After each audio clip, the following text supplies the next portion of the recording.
ഹരേ കൃഷ്ണ. ഹരേ കൃഷ്ണ മാതാജി.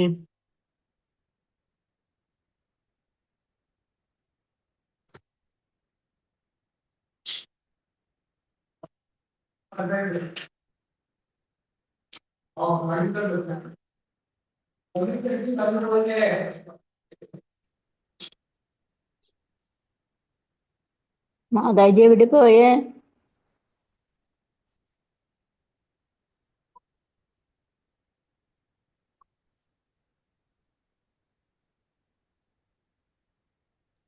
ഹരേ കൃഷ്ണ. എല്ലാവർക്കും പ്രണാമം. ശ്രീ ശ്രീ രാധാ ഗോവിന്ദ ഇസ്കോൺ മംഗളൂരിന്റെ 18 ദിവസ ഗീതാധ്യയനത്തിലേക്ക് എല്ലാവർക്കും സ്വാഗതം. ഓം അജ്ഞാനതിമിരാന്ധസ്യ ജ്ഞാനാഞ്ജനശലാകയാ ചക്ഷു ഉന്മിലിതം യേന തസ്മൈ ശ്രീഗുരവേ നമഃ. ഹരേ ശ്രീ കൃഷ്ണ. ചൈതന്യമനോഭീഷ്ടം സ്ഥാപിതം യേന ഭൂതലേ സ്വയം രൂപ തദാ മഹ്യം ദദാതി സ്വപദാന്തികം. വന്ദേഹം ശ്രീഗുരോ ശ്രീയുതപദകമലം ശ്രീഗുरून् वैष्णवांश्च श्रीरूपं साग्रजातं सहगणा रघुनाथान्वितं तं सजीवम् साद्वैतं सावधूतं परिजनसहितं कृष्णचैतन्यदेवं श्रीराधा कृष्णपादां सहगणा ललिता श्रीविशाखान्वितांश्च. हे कृष्णा करुणा सिन्धो दीनबन्धो जगत्पते गोपेश गोपिका कान्ता राधा नमोऽस्तुते. तप्त काञ्चन गौराङ्गी राधे वृन्दावनेश्वरी वृषभानुसुते देवी प्रणमामि हरिप्रिये. वाञ्छाकल्पतरुभ्यश्च कृपा सिन्धुभ्य एव च पतितानां पावनेभ्यो वैष्णवेभ्यो नमो नमः. नमो विष्णुपादाय कृष्णपृष्ठाय भूतले श्रीमते भक्तिवेदान्त स्वामिनिति नामिने. नमस्ते सारस्वते देवे गौरवाणी प्रचारिणे निर्विशेष शून्यवादी पाश्चात्यदेशतारिणे. जय श्री कृष्ण चैतन्य प्रभु नित्यानंद श्री अद्वैत गदाधरा श्रीवासादि गौरभक्तवृंदा. हरे कृष्णा कृष्ण कृष्ण हरे हरे हरे राम राम राम हरे हरे. हरे कृष्ण. ഹരേ കൃഷ്ണ. ഹരേ കൃഷ്ണ. हरे कृष्ण. ഹരേ കൃഷ്ണ മാതാജി. हरे कृष्ण. മാതാജി. हरे कृष्ण. ഹരേ കൃഷ്ണ മാതാജി. हरे कृष्ण. ഹരേ കൃഷ്ണ. हरे कृष्ण. ഹരേ കൃഷ്ണ മാതാജി. हरे कृष्ण. അധ്യായം 13. നമുക്ക് ഇന്നലെ ഹരേ കൃഷ്ണ എല്ലാവരും മ്യൂട്ട് ചെയ്യണേ. ഹരേ കൃഷ്ണ.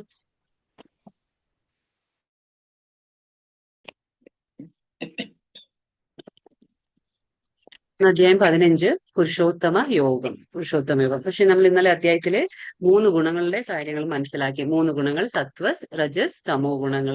അതിനെക്കുറിച്ച് ഭഗവാൻ പറഞ്ഞു തന്നു. അപ്പൊ എങ്ങനെയാണ് ഈ നമ്മുടെ അവബോധം, നമ്മൾ പറഞ്ഞു നമ്മുടെ അവബോധം എങ്ങനെ രൂപപ്പെടുന്നു? 3 ഗുണങ്ങളുടെ അടിസ്ഥാനത്തിലാണ് നമ്മുടെ അവബോധം രൂപപ്പെടുന്നത്. അപ്പൊ അതിനനുസരിച്ച് നമ്മുടെ അവബോധം എന്താണോ അതിനനുസരിച്ചാണ് നമ്മൾ കർമ്മങ്ങൾ ചെയ്യുന്നത്.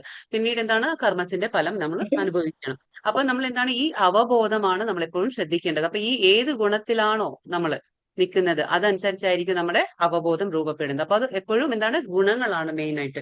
ഭൗതിക പ്രകൃതിയിലെ 3 ഗുണങ്ങളാണ്. അപ്പൊ അത് സൃഷ്ടിച്ചിട്ടുള്ളത് ഭഗവാൻ തന്നെയാണ്. അപ്പൊ എന്താണ് ഈ 3 ഗുണങ്ങളും നമുക്ക് ബന്ധനത്തിന് കാരണമാകുന്നു. ഈവൻ സത്വഗുണം പോലും നമ്മളെ ബന്ധിപ്പിക്കുകയാണ് ഇവിടെ. എന്തുകൊണ്ടാണ് സത്വഗുണം ബന്ധിപ്പിക്കുന്നത്? അവിടെ ജ്ഞാനമുണ്ട്, വിവേകമുണ്ട്, എല്ലാം ഉണ്ട്. പക്ഷെ എന്തുകൊണ്ട് അത് നമ്മളെ ബന്ധിപ്പിക്കുന്നു എന്ന് വെച്ചാൽ അവിടെ സുഖത്താലും ജ്ഞാനത്താലാണ് അത് നമ്മളെ ബന്ധിപ്പിക്കുന്നത്. കാരണം എന്താണ്? അവിടെ നമുക്ക് ജ്ഞാനമുണ്ട്, സുഖമുണ്ട്. കാരണം അവിടെ നമ്മൾ ബന്ധനത്തിലാകുന്നു. പിന്നീട് രണ്ടാമത്തേത് എന്താണ്? അവിടെ സത്വഗുണത്തിൽ നമുക്ക് ബുദ്ധിമുട്ടുകൾ ഉണ്ടാവില്ല. അതായത് ഭൗതികമായിട്ടുള്ള ക്ലേശങ്ങളൊന്നും നമ്മളെ ബാധിക്കില്ല. കാരണം എന്താണ്? നമ്മൾ ആ ജ്ഞാനത്തിൽ എന്താണ്? നമ്മുടെ ആ ക്ലേശങ്ങളിൽ നിന്ന് വിമുക്തി നേടിയിട്ടുണ്ടാവും നമുക്ക്. അപ്പൊ എന്താണ്? നമുക്ക് ആ സുഖം ഉണ്ടാവും. ഭൗതികമായിട്ടുള്ള ക്ലേശങ്ങൾ ഉണ്ടാവില്ല. നമ്മൾ കുറച്ച് ആ ദുരിതങ്ങളൊന്നും അനുഭവിക്കില്ല. അപ്പൊ സുഖത്തിലുണ്ടായിരിക്കും. അപ്പൊ ആ സുഖമാണ് നമ്മളെ ബന്ധനത്തിന് കാരണമാകുന്നത്. രണ്ടാമത്തെ എന്താണ്?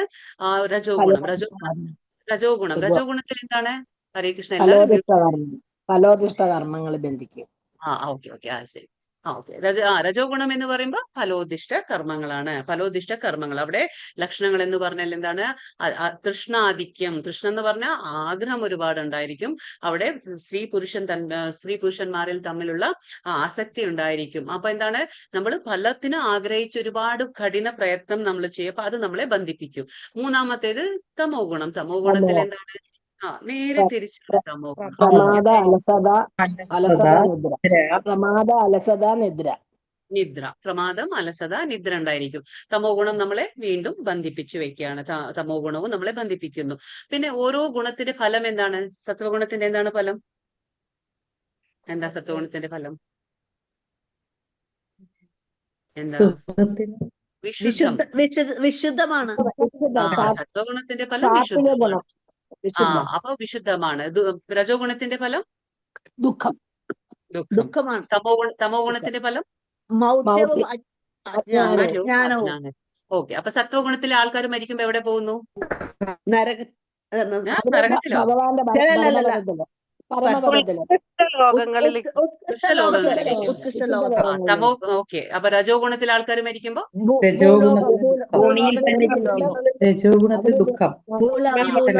ഭൂമിയിൽ തന്നെ ജനിക്കും. അവരെവിടെ ജനിക്കും? ഭൂമിയിൽ തന്നെ. കാരണം എന്താണ്? ഫലത്തിനുള്ള ആസക്തി ഉള്ളതുകൊണ്ട് അങ്ങനെയുള്ള കുടുംബങ്ങളിൽ അവർ വീണ്ടും ഭൂമിയിൽ ജനിക്കും. പിന്നെ മൂന്നാമത്തെ തമോ ഗുണക്കാരെന്താണ്? നരകങ്ങളിലേക്ക് പോകും. പിന്നെ അവര് എന്താ പറയാ, അവര് മൃഗങ്ങളായിട്ട് ജനിക്കും. അവര് മൃഗങ്ങളായിട്ടും ജനിക്കും. അവര് നരകത്തിലേക്ക് പോകുന്നു എന്ന് ഭഗവാൻ പറഞ്ഞു. അപ്പൊ ഓരോ ഗുണത്തിന് അതിൻ്റെതായ ആ ദോഷങ്ങളുണ്ട്. അപ്പൊ നമുക്ക് ഈ മൂന്ന് ഗുണത്തിനും അതീതനായി നിൽക്കുമ്പോ നമ്മൾ അതിനെ എന്താ പറയാ? സ്ഥിരചിത്തൻ അല്ല,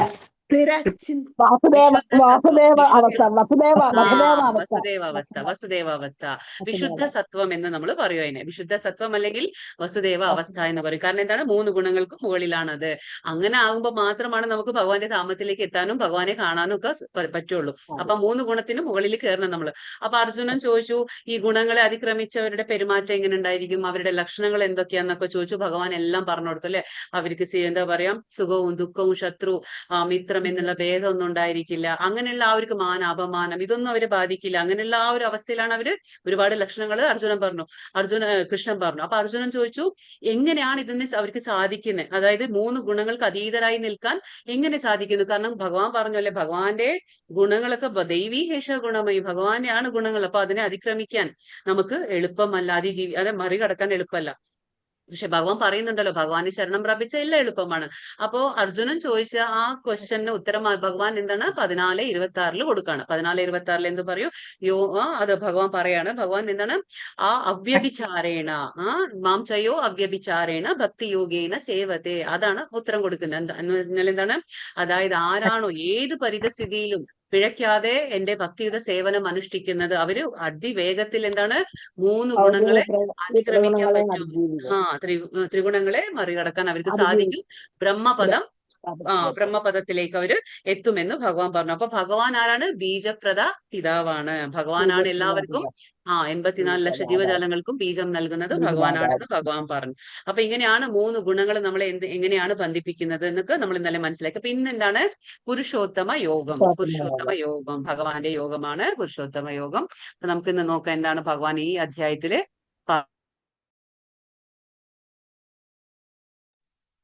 ഓം നമോ ഭഗവതേ വാസുദേവായ. ശ്രീ ഭഗവാനുവാച ഊർധ്വമൂലമദശാഖം അശ്വത്ഥം പ്രാഹുരവ്യയം ഛന്ദാംസി യസ്യ പർണാനി യസ്തം വേദ സ വേദവിത്ത്. ഇവിടെ എന്താ പറയുന്നത്? പരമദിവ്യോത്തമ പുരുഷൻ പറയാണ്, വേരുകൾ മേൽപോട്ടും ശാഖകൾ കീഴ്ചപോട്ടുമായിട്ട് അക്ഷയമായൊരു അശ്വത്ഥമുണ്ട്. അതിന്റെ ഇലകളാണ് വേദമന്ത്രങ്ങൾ. ഈ വൃക്ഷം വൃക്ഷം എന്തെന്ന് അറിയുന്നവനാണത്രേ വേദജ്ഞൻ. അപ്പൊ ഇവിടെ നമുക്ക് ഈ ചിത്രത്തിൽ കാണുന്നുണ്ട്. എന്താ കാണുന്നത് ഈ ചിത്രത്തില്? ഇത് മുകളിൽ കാണുന്നത് എന്താണ്? ഗോലോക വൃന്ദാവനം. ഇത് ഭഗവാന്റെ ധാമമാണ് ഇവിടെ കാണുന്നത് മുകളില്. പിന്നെ താഴെ കാണുന്നതാണ് ഭൗതിക പ്രപഞ്ചം. അപ്പൊ മുകളിൽ കാണുന്നത് ഭഗവാന്റെ ധാമമാണ്, താഴെ കാണുന്നതാണ് ഭൗതിക പ്രപഞ്ചം. ഏറ്റവും ഭൗതിക പ്രപഞ്ചത്തിലെ ഉന്നത ഗ്രഹം എന്ന് നമ്മൾ പറഞ്ഞു ബ്രഹ്മലോകം അല്ലെങ്കിൽ സത്യലോകം. അവിടെയാണ് ബ്രഹ്മാവ് വാഴുന്നത്. പക്ഷെ ആ മധ്യത്തിൽ എന്താണ് കാണുന്നത്? നമ്മൾ ഡിസയർ എന്ന് കാണുന്നുണ്ട്. ഡിസയർ എന്ന് പറഞ്ഞതാണ് ആഗ്രഹം. അതായത് നമ്മുടെ ഇച്ഛ, നമ്മുടെ ആഗ്രഹമാണ്. ഈ ആഗ്രഹമാണ് നമ്മളെ ഇവിടെ നിർത്തുന്നത്. ഇവിടെ ഭൗതിക പ്രപഞ്ചത്തിൽ നമ്മൾ എന്തുകൊണ്ടാണ് ഇവിടെ വീണ്ടും വീണ്ടും ജനിക്കുന്നത്? ഈ ആഗ്രഹം മൂലമാണ്. എന്താഗ്രഹം? നമുക്ക് ഇവിടെ ഭൗതിക പ്രപഞ്ചത്തിൽ ഞാൻ എന്റെ എന്നുള്ള മിഥ്യ അഹംഭാവം കൊണ്ട് എന്താണ് നമ്മൾ ഇവിടെ ആധിപത്യ ഭ്രമത്തിലാണ്. അതുകൊണ്ടാണ് നമ്മൾ ഇവിടെ ജീവിക്കുന്നത്. ഈ ആധിപത്യ ഭ്രമം മാറിക്കഴിഞ്ഞ് ഞാൻ ഭഗവാന്റെ ദാസനാണ്, ഭഗവാന്റെ സേവനമാണ് അനുഷ്ഠിക്കേണ്ടത് എന്റെ കർത്തവ്യം എന്ന് മനസ്സിലാക്കുമ്പോഴാണ് നമ്മൾ ഭഗവാന്റെ ധാമത്തിലേക്ക് എത്താൻ പറ്റുക. അത് പക്ഷെ ഭക്തിയുത സേവനത്തിലൂടെ മാത്രമേ സാധിക്കുള്ളൂ. അപ്പൊ ഈ ആഗ്രഹങ്ങളിൽ നിന്ന് നമ്മൾ വിമുക്തരാകണം. അതുകൊണ്ടാണ് നമ്മളിവിടെ ഈ ബന്ധനത്തിൽ ഓരോ ഗുണത്തിന്റെ അടിമയായിട്ട് നമ്മളിവിടെ ജീവിക്കുന്നത്. ഇവിടെ ഈ മരത്തിന്റെ പ്രത്യേകത എന്ന് പറഞ്ഞാൽ എന്താണ്? ശരിയായിട്ടുള്ള വൃക്ഷം എവിടെയാണുള്ളത്? ഗോലോക വൃന്ദാവനത്തില്. ഇതൊരു ഉപമയാണ്. ഇതൊരു ഉപമയാണ്. ഭഗവാൻ ഈ നമ്മുടെ എന്താണ് ഭൗതികമായിട്ടുള്ള ബന്ധങ്ങളെ ഇവിടെ ഒരു ഉപമ തന്ന് കാണിക്കുകയാണ്. അതായത് ഭൗതികമായിട്ടുള്ള നമ്മുടെ ബന്ധങ്ങൾ എങ്ങനെയുള്ളതാണ്? അത് അരയാൽ വൃക്ഷത്തോടാണ് ഭഗവാൻ ഇവിടെ ഉപമിച്ചിരിക്കുന്നത്. അരയാൽ വൃക്ഷം, അശ്വത്ഥം എന്ന് പറഞ്ഞ എന്താണ്? അരയാൽ വൃക്ഷം. അതിനോടാണ് നമ്മുടെ ഭൗതിക ബന്ധങ്ങളെ ഭഗവാൻ ഉപമ ചെയ്തിരിക്കുന്നത്. എന്തുകൊണ്ടാണ്? അരയാൽ വൃക്ഷം എന്ന് പറഞ്ഞാൽ നമുക്കറിയാം അത് വളരെ എന്താ പറയാ, അതിന്റെ വേരുകളൊന്നും നമുക്ക് കണ്ടെത്താൻ കഴിയില്ല. അത്രയും വിശാലമായ ഒരു വൃക്ഷമാണ് അരയാൽ വൃക്ഷം. അതുപോലെയാണ് നമ്മുടെ എന്ന് ഭഗവാൻ കാണിച്ചു തരാണ് ഇവിടെ ബന്ധങ്ങൾ, ഭൗതിക ബന്ധങ്ങൾ അങ്ങനെയാണ്. പക്ഷെ ഈ വൃക്ഷത്തിന്റെ പ്രത്യേകത എന്താണ്? സാധാരണയായിട്ട് നമുക്ക് വൃക്ഷം എങ്ങനെയാ കാണുന്നത്? അതിന്റെ വേരെല്ലാം താഴോട്ടും അതിന്റെ ശാഖകളെല്ലാം മുകളിലോട്ടാണ്, അല്ലെ? മുകളിലോട്ടായി നമ്മൾ കാണും. പക്ഷെ ഇവിടെ ഈ വൃക്ഷത്തിന്റെ പ്രത്യേകത എന്ന് പറയുമ്പോൾ ഇതെന്താണ്? നമ്മുടെ ഭൗതിക പ്രപഞ്ചത്തിൽ ഈ കാണുന്ന വൃക്ഷം എന്ന് പറയുന്നത് ആധ്യാത്മിക വൃക്ഷത്തിന്റെ നിഴലാണ്, പ്രതിബിംബം. നമ്മൾ പറയില്ലേ റിഫ്ലക്ഷൻ എന്ന്. അപ്പൊ നിഴലാണ് ഇത്. ആ ആധ്യാത്മിക വൃക്ഷത്തിന്റെ നിഴലാണ് താഴെ കാണുന്നത്. അതുകൊണ്ടാണ് ഇവിടെ നമുക്ക് എന്താ കാണുന്നത്? വേരുകളെല്ലാം മുകളിലോട്ടാണ്. വേരുകളൊക്കെ എന്താണ് ഈ സാധാരണ കാണുന്ന വൃക്ഷങ്ങളെ പോലെ അല്ല. ഇത് വേരൊക്കെ എന്താണ് മുകളിലും കാണാം നമുക്ക്. താഴോട്ട് എന്താണ്? വൃക്ഷങ്ങളുടെ വേരല്ല, ശാഖകൾ താഴോട്ടാണ്. ഇത് തുടങ്ങുന്നത് എവിടെയാണ്? വേര് ഇതിന്റെ ബ്രഹ്മലോകത്തിൽ നിന്ന് തുടങ്ങുന്നു. അപ്പൊ ഇതിന്റെ ഭഗവാൻ പറയുന്നു ഈ വൃക്ഷത്തിലെ ഇലകൾ എന്തൊക്കെയാണ്? അതാണ് വേദമന്ത്രങ്ങൾ. അപ്പൊ വൃക്ഷത്തിന്റെ ഇലകളാണ് വേദമന്ത്രങ്ങൾ. പിന്നെ ഈ ആർക്കാണോ ഈ വൃക്ഷത്തെ ശരിക്കും മനസ്സിലാക്കാൻ കഴിയുന്നത് ആ വ്യക്തിയെ നമ്മൾ വേദജ്ഞൻ എന്ന് പറയും. അതായത് ആർക്കാണോ ഈ ഭൗതിക ബന്ധങ്ങളെ ഉപമിച്ചിരിക്കുന്ന ഈ അരയാൽ വൃക്ഷത്തെ ശരിക്കും മനസ്സിലാക്കി എടുക്കാൻ പറ്റുന്നത് അദ്ദേഹത്തെ നമ്മൾ വേദജ്ഞൻ, അതായത് ആ വേദങ്ങളെ മനസ്സിലാക്കിയവൻ എന്ന് നമ്മൾ പറയുന്നുണ്ട്. അപ്പോ ഇത് നേരെ തിരിച്ച് ആ റിഫ്ലക്ഷൻ ആണ്. ഇത് ആ മുകളിലുള്ള, അതായത് ഭഗവാന്റെ ധാമത്തിലുള്ള ആ വൃക്ഷത്തിന്റെ നിഴലായിട്ടാണ് ഇവിടെ കാണപ്പെടുന്നത്. ഭൗതിക ബന്ധങ്ങളാണ് അരയാൽ വൃക്ഷത്തോട് ഭഗവാൻ ഉപമ ചെയ്തിരിക്കുന്നത് ഇവിടെ. അതിപ്പോ ഇതാണ് ഈ വൃക്ഷത്തിന്റെ പ്രത്യേകത എന്ന് പറയുമ്പോൾ ഇതൊക്കെയാണ്. എന്താണ് ഇവിടെ നമ്മൾ ഈ ചിത്രത്തിൽ കാണുന്നത്? അതായത് നമ്മൾ ഫലോദിഷ്ട കർമ്മങ്ങൾ നമ്മൾ പറഞ്ഞില്ലേ, ഓരോന്നും ഇവിടെ കണ്ടില്ലേ? മുകളിൽ ആരാ നമുക്ക് കാണുന്നത്? എല്ലാം ദേവന്മാരാണ്. നമ്മൾ പറഞ്ഞില്ലേ ഭൂമി മധ്യത്തിലുണ്ട്, മുകളിൽ ഉന്നത ലോകങ്ങളുണ്ട്, ഉയർന്ന ലോകങ്ങളുണ്ട്, താഴെ നമുക്ക് അധമ ലോകങ്ങളുണ്ട്. അപ്പൊ മുകളിൽ ഏറ്റവും മുകളിൽ ബ്രഹ്മാവിരിക്കുന്നു, അതിന്റെ താഴെയൊക്കെ ഓരോ ലോകങ്ങൾ വരും. അത് കാൽപ്പനിക. ഈ വൃക്ഷം എന്ന് പറഞ്ഞാൽ നമ്മള് ശരിക്കുള്ള വൃക്ഷമല്ല, അത് നമ്മൾ ഇമാജിനറി എന്ന് പറയില്ലേ, നമ്മൾ സാങ്കല്പികമായിട്ടുള്ള ആ വൃക്ഷമാണ്, കൽപിതമായിട്ടുള്ള നമ്മൾ കൽപ്പിക്കുക അങ്ങനെ മനസ്സിലെ ആ ഇമാജിനറി വൃക്ഷമാണിത്. അപ്പൊ മുകളിൽ എന്താണ്? ദേവന്മാരൊക്കെ ഇരിക്കുന്നു, താഴെയാണ് എന്താ പറയാ വന്യമൃഗങ്ങളെ കാണാൻ നമ്മൾ മനുഷ്യന്മാരെ കാണുന്നു. മനുഷ്യന്മാർ ഓരോ പ്രവൃത്തിയിൽ ഏർപ്പെട്ടിരിക്കണം, അല്ലെ? നമ്മുടെ ഓരോ കർമ്മങ്ങൾ എങ്ങനെയാണ്, നമ്മൾ ഓരോ കർമ്മത്തിൽ നമ്മൾ ഇടപെടുമ്പോൾ എന്താണ് സംഭവിക്കുന്നത്? ഓരോ ഗുണത്തിന് അടിമയായിട്ട് തമോ ഗുണം കാണാം, അവിടെ രജോ ഗുണം കാണാം, സത്വ ഗുണം കാണാം. അപ്പൊ എല്ലാ ഗുണങ്ങളും നമുക്ക് ഉണ്ടായിരിക്കും. അപ്പൊ എന്താണ്? നമ്മൾ ഓരോ കർമ്മങ്ങൾ ചെയ്യാണ്. ഈ കർമ്മം ചെയ്യുമ്പോൾ എന്താണ്? അത് നമ്മളെ ബന്ധിച്ചു വെക്കുകയാണ് ഇവിടെ ഭൗതിക ലോകത്ത്. അപ്പൊ എന്താണ് സംഭവിക്കുന്നത്? നമ്മൾ അതേപോലെ സ്ത്രീ പുരുഷ തമ്മിലുള്ള ആ ഒരു ആസക്തി, ഇങ്ങനെയുള്ള കാര്യങ്ങളാവുമ്പോൾ എന്താണ്? നമ്മൾ വീണ്ടും ആഗ്രഹം മൂലം നമ്മൾ വീണ്ടും ഈ ഭൗതിക ബന്ധനമാകുന്ന ഈ വൃക്ഷത്തിൽ കുടുങ്ങിക്കിടക്കുകയാണ്. അപ്പൊ നമ്മൾ എന്താണ്? ഓരോ ജന്മം എടുക്കും തോറും ഓരോ ശാഖകളിലേക്ക് ഇങ്ങനെ മാറിക്കൊണ്ടിരിക്കുകയാണ്. അത്രേ ഉള്ളൂ. ഒരേ വൃക്ഷം, പക്ഷെ നമ്മൾ ശാഖകൾ മാറിക്കൊണ്ടിരിക്കും. കാരണം ഈ ജന്മത്തിൽ നമുക്കുള്ള കുടുംബ ബന്ധങ്ങള് അടുത്ത ജന്മത്തിൽ വേറെ കുടുംബ ബന്ധങ്ങളായിരിക്കും. അതേപോലെ അപ്പൊ പക്ഷെ നമുക്ക് എന്താണ്? ഓരോ ശാഖകൾ മാറുന്നു എന്നുള്ളൂ, പക്ഷെ വൃക്ഷം അത് തന്നെയാണ്. അതാണ് ഇവിടെ പറയുന്നത്. ഭൗതിക പ്രപഞ്ചത്തിലെ ഈ ബന്ധങ്ങളാണ് നമ്മളെ ഇവിടെ കുടുക്കിയിടുന്നത്. അപ്പൊ അതുകൊണ്ട് ഭഗവാൻ എപ്പോഴും പറയുന്നത് നമുക്ക് ആസക്തി വിരക്തി ഇല്ലാതെ നമുക്കിവിടെ ജീവിക്കണം. എങ്കിൽ മാത്രമേ നമുക്ക് മുകളിൽ ഭഗവാന്റെ ധാമത്തിലേക്ക് പോകാൻ പറ്റൂ. കാരണം ഭഗവാൻ പറഞ്ഞല്ലോ ബ്രഹ്മലോകം തൊട്ട് പാതാള ലോകം വരെ എല്ലാം നശ്വരമാണ്. കാരണം എന്താണ്? ഭഗവാൻ പറഞ്ഞു ആ ബ്രഹ്മഭുവനാലോക എല്ലാ ലോകങ്ങളും നശിക്കുന്നതാണ്. അതുകൊണ്ടാണ് നമുക്കിവിടെ ഇവരെന്ത് വരം തന്നാലും, ഈ ദേവന്മാർ എന്ത് വരം തന്നാലും അത് തുച്ഛവും ക്ഷണികവും എന്ന് ഭഗവാൻ പറഞ്ഞു. അപ്പൊ അതുകൊണ്ടാണ് നമുക്ക് മുകളിലേക്ക് ഭഗവാന്റെ ധാമത്തിലേക്ക് എത്തണമെങ്കിൽ നമ്മൾ ഈ ആഗ്രഹം ഇല്ലാതാക്കണം. നമ്മുടെ ഭൗതികമായിട്ടുള്ള ആഗ്രഹം വേണം. ഏതാഗ്രഹം? ഭഗവാനിലേക്ക് എത്തണം എന്നുള്ള, ഭഗവാന്റെ സേവനം അനുഷ്ഠിക്കണം എന്നുള്ള ആഗ്രഹം മാത്രം നമ്മൾ വളർത്തിയെടുക്കണം. എങ്കിൽ മാത്രമേ നമുക്ക് ഭഗവാന്റെ അടുത്തേക്ക് പോകാൻ സാധിക്കുള്ളൂ. അപ്പൊ ആ ഒരു ഒറിജിനൽ യഥാർത്ഥ വൃക്ഷത്തിന്റെ നിഴലാണ് ഈ ഭൗതിക ബന്ധങ്ങളെന്ന് കമ്പയർ ചെയ്തിട്ടുള്ളത്. ഉപമ ചെയ്തിരിക്കുന്ന ഈ അരയാൽ വൃക്ഷം അത് ഉപമ ചെയ്തിരിക്കുകയാണ് ഭഗവാൻ, നമുക്ക് മനസ്സിലാക്കി തരാൻ വേണ്ടിയിട്ടാണ്. ഭക്തി യോഗത്തിന്റെ മഹാത്മ്യത്തെ പറ്റി പ്രതിപാദിച്ചത് കേട്ട ഒരാള് അപ്പോൾ വേദങ്ങളെ കുറിച്ച് എന്ത് പറയുന്നു എന്ന് ചോദിച്ചേക്കാം. അതായത് ഭക്തിയോഗത്തിന്റെ കാര്യം നമ്മൾ സംസാരിക്കുമ്പോൾ ആ മഹാത്മ്യത്തെ കുറിച്ച് സംസാരിക്കുമ്പോൾ മറ്റുള്ളവർ നമ്മളോട് ഇങ്ങനെ ചോദിക്കാം, അപ്പൊ വേദങ്ങളെ കുറിച്ച് എന്താ പറയാനുള്ളത് എന്ന് ചോദിക്കാം. അപ്പൊ അതിന് ഉത്തരം എന്താണ്? വേദ പഠനത്തിന്റെ ഉദ്ദേശം എന്താണ്? കൃഷ്ണനെ പറ്റി അറിയുകയാണ്. അപ്പൊ നമുക്കറിയാം 4 വേദങ്ങളുണ്ട്. ഈ വേദങ്ങളെല്ലാം ചൂണ്ടിക്കാണിക്കുന്നത് നമുക്ക് ഈ അധ്യായത്തിൽ വരുന്നുണ്ട്. ആ ശ്ലോകം എല്ലാ വേദങ്ങളും ചൂണ്ടിക്കാണിക്കുന്നത് ആരെയാണ്? ശ്രീകൃഷ്ണ ഭഗവാനെയാണ്. അപ്പൊ എല്ലാ വേദങ്ങളും പഠിച്ചിട്ടും ഒരു കാര്യമേ മനസ്സിലാക്കാറുള്ളൂ, ശ്രീകൃഷ്ണ ഭഗവാൻ. അപ്പോ വേദ പഠനത്തിന്റെ ഉദ്ദേശം എന്താണ്? ശ്രീകൃഷ്ണനെ അറിയുക എന്നതാണ്. ഈ അധ്യായത്തിൽ അത് പ്രസ്താവിക്കുന്നുണ്ട്. കൃഷ്ണാവബോധത്തോടെ ഭക്തിയുത സേവനത്തിൽ ഏർപ്പെടുന്നത് കൊണ്ട് തന്നെ നമുക്ക് ഒരാൾക്ക് വേദജ്ഞനാകാം. ഇപ്പൊ നമുക്ക് 4 വേദങ്ങളും പഠിച്ച് ഞാൻ വേദജ്ഞനാകണം എന്നില്ല. നമുക്ക് എന്താ ചെയ്യേണ്ടത്? നമുക്ക് ഭഗവാന്റെ കാര്യങ്ങൾ മാത്രം ചെയ്തുകൊണ്ടിരുന്നാൽ മതി. ശ്രീകൃഷ്ണ ഭഗവാന്റെ ആ ഭക്തിയുത സേവനം അനുഷ്ഠിച്ചുകൊണ്ടിരുന്നാൽ മതി. കൃഷ്ണാവബോധത്തോടെ പ്രവർത്തിച്ചുകൊണ്ടിരിക്കുമ്പോൾ തന്നെ നമുക്ക് എന്താണ്? നമ്മളൊരു വേദജ്ഞനായി തീരാമെന്ന് പറഞ്ഞു. ഇപ്പൊ നമുക്ക് ഈ ചിത്രത്തിൽ എന്താ കാണുന്നത്? ഒരു വൃക്ഷം കാണുന്നുണ്ട് അല്ലെ? ഈ വൃക്ഷം നമ്മളിപ്പോ ഒരു ജലാശയത്തിന്റെ അടുത്തേക്ക് പോകുമ്പോൾ നമുക്ക് എങ്ങനെയാണ് വൃക്ഷം കാണുന്നത്? നമുക്ക് ആ വൃക്ഷത്തിന്റെ നിഴലാണ് കാണുന്നത് അല്ലെ? നമുക്ക് ആ വെള്ളത്തിൽ നോക്കുമ്പോൾ ആ വൃക്ഷത്തിന്റെ വേരുകളെല്ലാം മുകളിലോട്ടും പിന്നെന്താണ് അതിന്റെ ശാഖകളൊക്കെ താഴോട്ടായിട്ട് നമുക്ക് കാണും. അതുപോലെ തന്നെയാണ് ഭഗവാൻ പറയുന്നത്, ഈ ഭൗതിക പ്രപഞ്ചം ആധ്യാത്മിക പ്രപഞ്ചത്തിന്റെ നിഴലാണ്. അതിന്റെ ആ ഉപമ കൊടുത്തിട്ടുള്ളത് അറിയാൽ വൃക്ഷത്തോടാണ്. അത് നമ്മൾ മനസ്സിലാക്കണം. ബന്ധങ്ങൾ ഇങ്ങനെയാണ്. നമ്മൾ ആ ബന്ധങ്ങൾ മനസ്സിലാക്കിയില്ലെങ്കിൽ എന്താണ്? നമുക്ക് ബുദ്ധിമുട്ടായിരിക്കും. കാരണം നമ്മൾ വീണ്ടും വീണ്ടും ഇവിടെ ജനന മരണ ചക്രത്തിൽ നമ്മൾ വീണ്ടും കുടുങ്ങാണ്. അത് നമ്മൾ മനസ്സിലാക്കണം, താഴോട്ടും മേലോട്ടും. അപ്പൊ ഈ വൃക്ഷത്തിന്റെ പ്രത്യേകത എന്ന് പറഞ്ഞാൽ ഈ വേരുകൾ എവിടുന്നാ തുടങ്ങുന്നതെന്ന് നമുക്ക് മനസ്സിലാക്കാൻ കഴിയില്ല. കാരണം എന്താണ്? ഇത് ബ്രഹ്മലോകത്തിൽ നിന്ന് തുടങ്ങുന്നുണ്ട്, അതേപോലെ ഭൂമിയിലും പടർന്നു കിടക്കാണ്, അതേപോലെ താഴോട്ടും പോകുന്നുണ്ട്. ഇതിന്റെ വേരുകൾ എന്താണ്? താഴോട്ടും പോകുന്നുണ്ട്. അപ്പൊ ഇതിന്റെ തുടക്കമാകട്ടെ നമുക്ക് അത് എവിടെ അവസാനിക്കുന്നൊന്നും നമുക്ക് മനസ്സിലാക്കാൻ കഴിയില്ല. കാരണം എന്താണ്? വൃക്ഷത്തിന് താഴേക്ക് ഇറങ്ങുന്ന വേരുകളും ഉണ്ട് ഇതില്. അതാണ്. പിന്നെ ഇതിന്റെ ഇന്ദ്രിയ വിഷയങ്ങളാണ് ഇതിന്റെ ചില്ലകളായിട്ട് വരുന്നത്. അപ്പൊ നമുക്ക് നോക്കാതെ എന്താന്ന് പറയുന്നത് ഭഗവാൻ അടുത്ത ഇതില്. അധശ്ചോർധ്വം പ്രസുതാസ്തസ്യ ശാഖാ ഗുണപ്രവൃദ്ധാ വിഷയപ്രവാലാ അധശ്ച മൂല്യാനനുസന്തതാനി കർമാനുബന്ധീനി മനുഷ്യലോകേ. ഇവിടെയാണ് ഭഗവാൻ പറയുന്നത് ഈ വൃക്ഷത്തിന്റെ ശാഖകൾ എങ്ങനെയാണ്? ഭൗതിക പ്രകൃതിയുടെ ത്രിഗുണങ്ങളാൽ പോഷിപ്പിക്കപ്പെട്ട താഴോട്ടും മേലോട്ടും പടർന്ന് കിടക്കുന്നു. അപ്പോ നമുക്ക് സാധാരണയായിട്ട് വൃക്ഷങ്ങളെ നമ്മൾ എങ്ങനെയാണ്? ജലം കൊടുക്കും അല്ലെ? വെള്ളം കൊടുത്തിട്ടാണ് നമ്മൾ വൃക്ഷങ്ങളെ വളർത്തുന്നത്. പക്ഷെ ഈ ഭൗതിക പ്രപഞ്ചത്തിന്റെ ആ ഉപമ ചെയ്തിരിക്കുന്ന ഈ അറിയാൽ വൃക്ഷം എങ്ങനെയാണ്? ഇത് പോഷിക്കപ്പെടുന്നത് എങ്ങനെയാണ്? 3 ഗുണങ്ങൾ നമ്മൾ ഇന്നലെ മനസ്സിലാക്കി. പ്രകൃതിയുടെ 3 ഗുണങ്ങൾ സത്വ, രജസ്, തമോ. ഈ 3 ഗുണങ്ങളാണ് ഈ ഭൗതിക ബന്ധനത്തിന്റെ ഈ വൃക്ഷത്തെ പോഷിപ്പിച്ചു കൊണ്ടുപോകുന്നത്. ഇതിന്റെ വേരുകൾ എങ്ങനെയാണ്? മേലോട്ടും താഴോട്ടും ആയിട്ട് ഇങ്ങനെ പടർന്നു കിടക്കാണ്. അപ്പൊ അതുകൊണ്ട് വളരെ ബുദ്ധിമുട്ടാണ് ഇത് നമുക്ക് മനസ്സിലാക്കാൻ. ഇന്ദ്രിയ വിഷയങ്ങളാണ് ഇതിന്റെ ചില്ലകൾ. അപ്പൊ ഈ വൃക്ഷത്തിന്റെ ചില്ലകൾ എന്ന് പറയുന്നത് എന്താണ്? ഇന്ദ്രിയ വിഷയങ്ങൾ. ഇന്ദ്രിയങ്ങൾ ഏതൊക്കെയാ? കണ്ണ്, മൂക്ക്, നാക്ക്, ത്വക്ക്, ചെവി. നമ്മുടെ ജ്ഞാനേന്ദ്രിയങ്ങൾ 5 ഉണ്ടല്ലോ.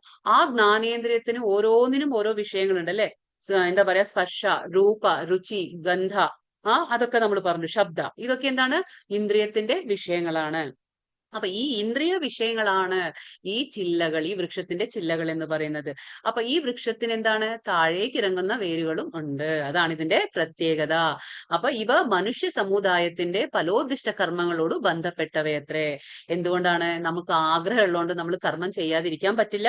പക്ഷെ അതുകൊണ്ടാണ് ഭഗവാൻ പറയുന്നത് അകർമ്മ, നമ്മള് കൃഷ്ണാവബോധത്തിൽ പ്രവർത്തനം ചെയ്യണം. കാരണം കർമ്മം ചെയ്യാതിരിക്കാൻ പറ്റില്ല. കർമ്മത്തിൽ നിന്ന് ആർക്കും തന്നെ വിമുഖരാകാൻ കഴിയില്ല. അപ്പൊ കർമ്മം ചെയ്തേ മതിയാവോ. പക്ഷെ എങ്ങനെ ചെയ്യണം? ഏത് ബോധത്തോടെ ചെയ്യണം? ഞാൻ കർമ്മത്തിലും ആസക്തി പാടില്ല, കർമ്മഫലത്തിലും ആസക്തി പാടില്ല. ഭഗവാന്റെ സേവകൻ എന്ന രീതിയിൽ എനിക്ക് തന്നിട്ടുള്ള ഒരു ദൗത്യമാണ്, എന്റെ കർത്തവ്യമാണ്, എന്റെ നിയത കർമ്മമാണെന്ന് മാത്രം ചിന്തിച്ച് കർമ്മം ചെയ്യുമ്പോൾ എന്താണ്? നമുക്ക് ഈ ഭൗതികമായി കാണുന്ന ഈ വൃക്ഷത്തിൽ നിന്ന് നമുക്കൊരു മോചനം കിട്ടും. എങ്കിൽ നമുക്ക് ഭഗവാന്റെ അടുത്ത് പോകും. അല്ല നമ്മളിപ്പോ ഞാൻ ചെയ്യുന്ന കർമ്മത്തിൽ എനിക്ക് ഫലം വേണമെന്ന് ആഗ്രഹിച്ചു കഴിഞ്ഞാൽ വീണ്ടും കുടുങ്ങാണ്. നമ്മൾ ഈ ഭൗതിക പ്രപഞ്ചത്തിലുള്ള ഈ വൃക്ഷത്തിൽ കുടുങ്ങിക്കിടക്കാണ്. അപ്പൊ മുകളിലോട്ടും താഴോട്ടും ഇങ്ങനെ ആയിട്ട് നമ്മൾ ഓരോ ശാഖകൾ മാറി മാറി മാറി നമ്മൾ ഇങ്ങനെ അതിൽ ജീവിച്ചുകൊണ്ടിരിക്കും. അപ്പൊ നമുക്ക് ഭഗവാനെ കാണാനോ ഭഗവാന്റെ പ്രാപ്തിക്കൊന്നും അവസരം കിട്ടില്ല. അത് നമ്മൾ മനസ്സിലാക്കണം.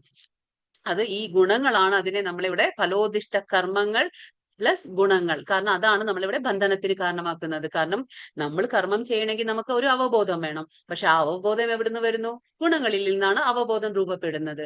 അപ്പൊ നമ്മൾ വളരെ കെയർഫുൾ ആയിട്ടിരിക്കണം. നമ്മൾ വളരെ ശ്രദ്ധിച്ചിരിക്കണം. ഏത് ഗുണത്തിലാണ് ഞാൻ, ഏത് കർമ്മമാണ് ഞാൻ ചെയ്യുന്നതൊക്കെ നമുക്ക് വളരെ ശ്രദ്ധിച്ച് ചെയ്യണം. ഇപ്പൊ ഇവിടെ എന്താ പറയുന്നത് ഭഗവാൻ?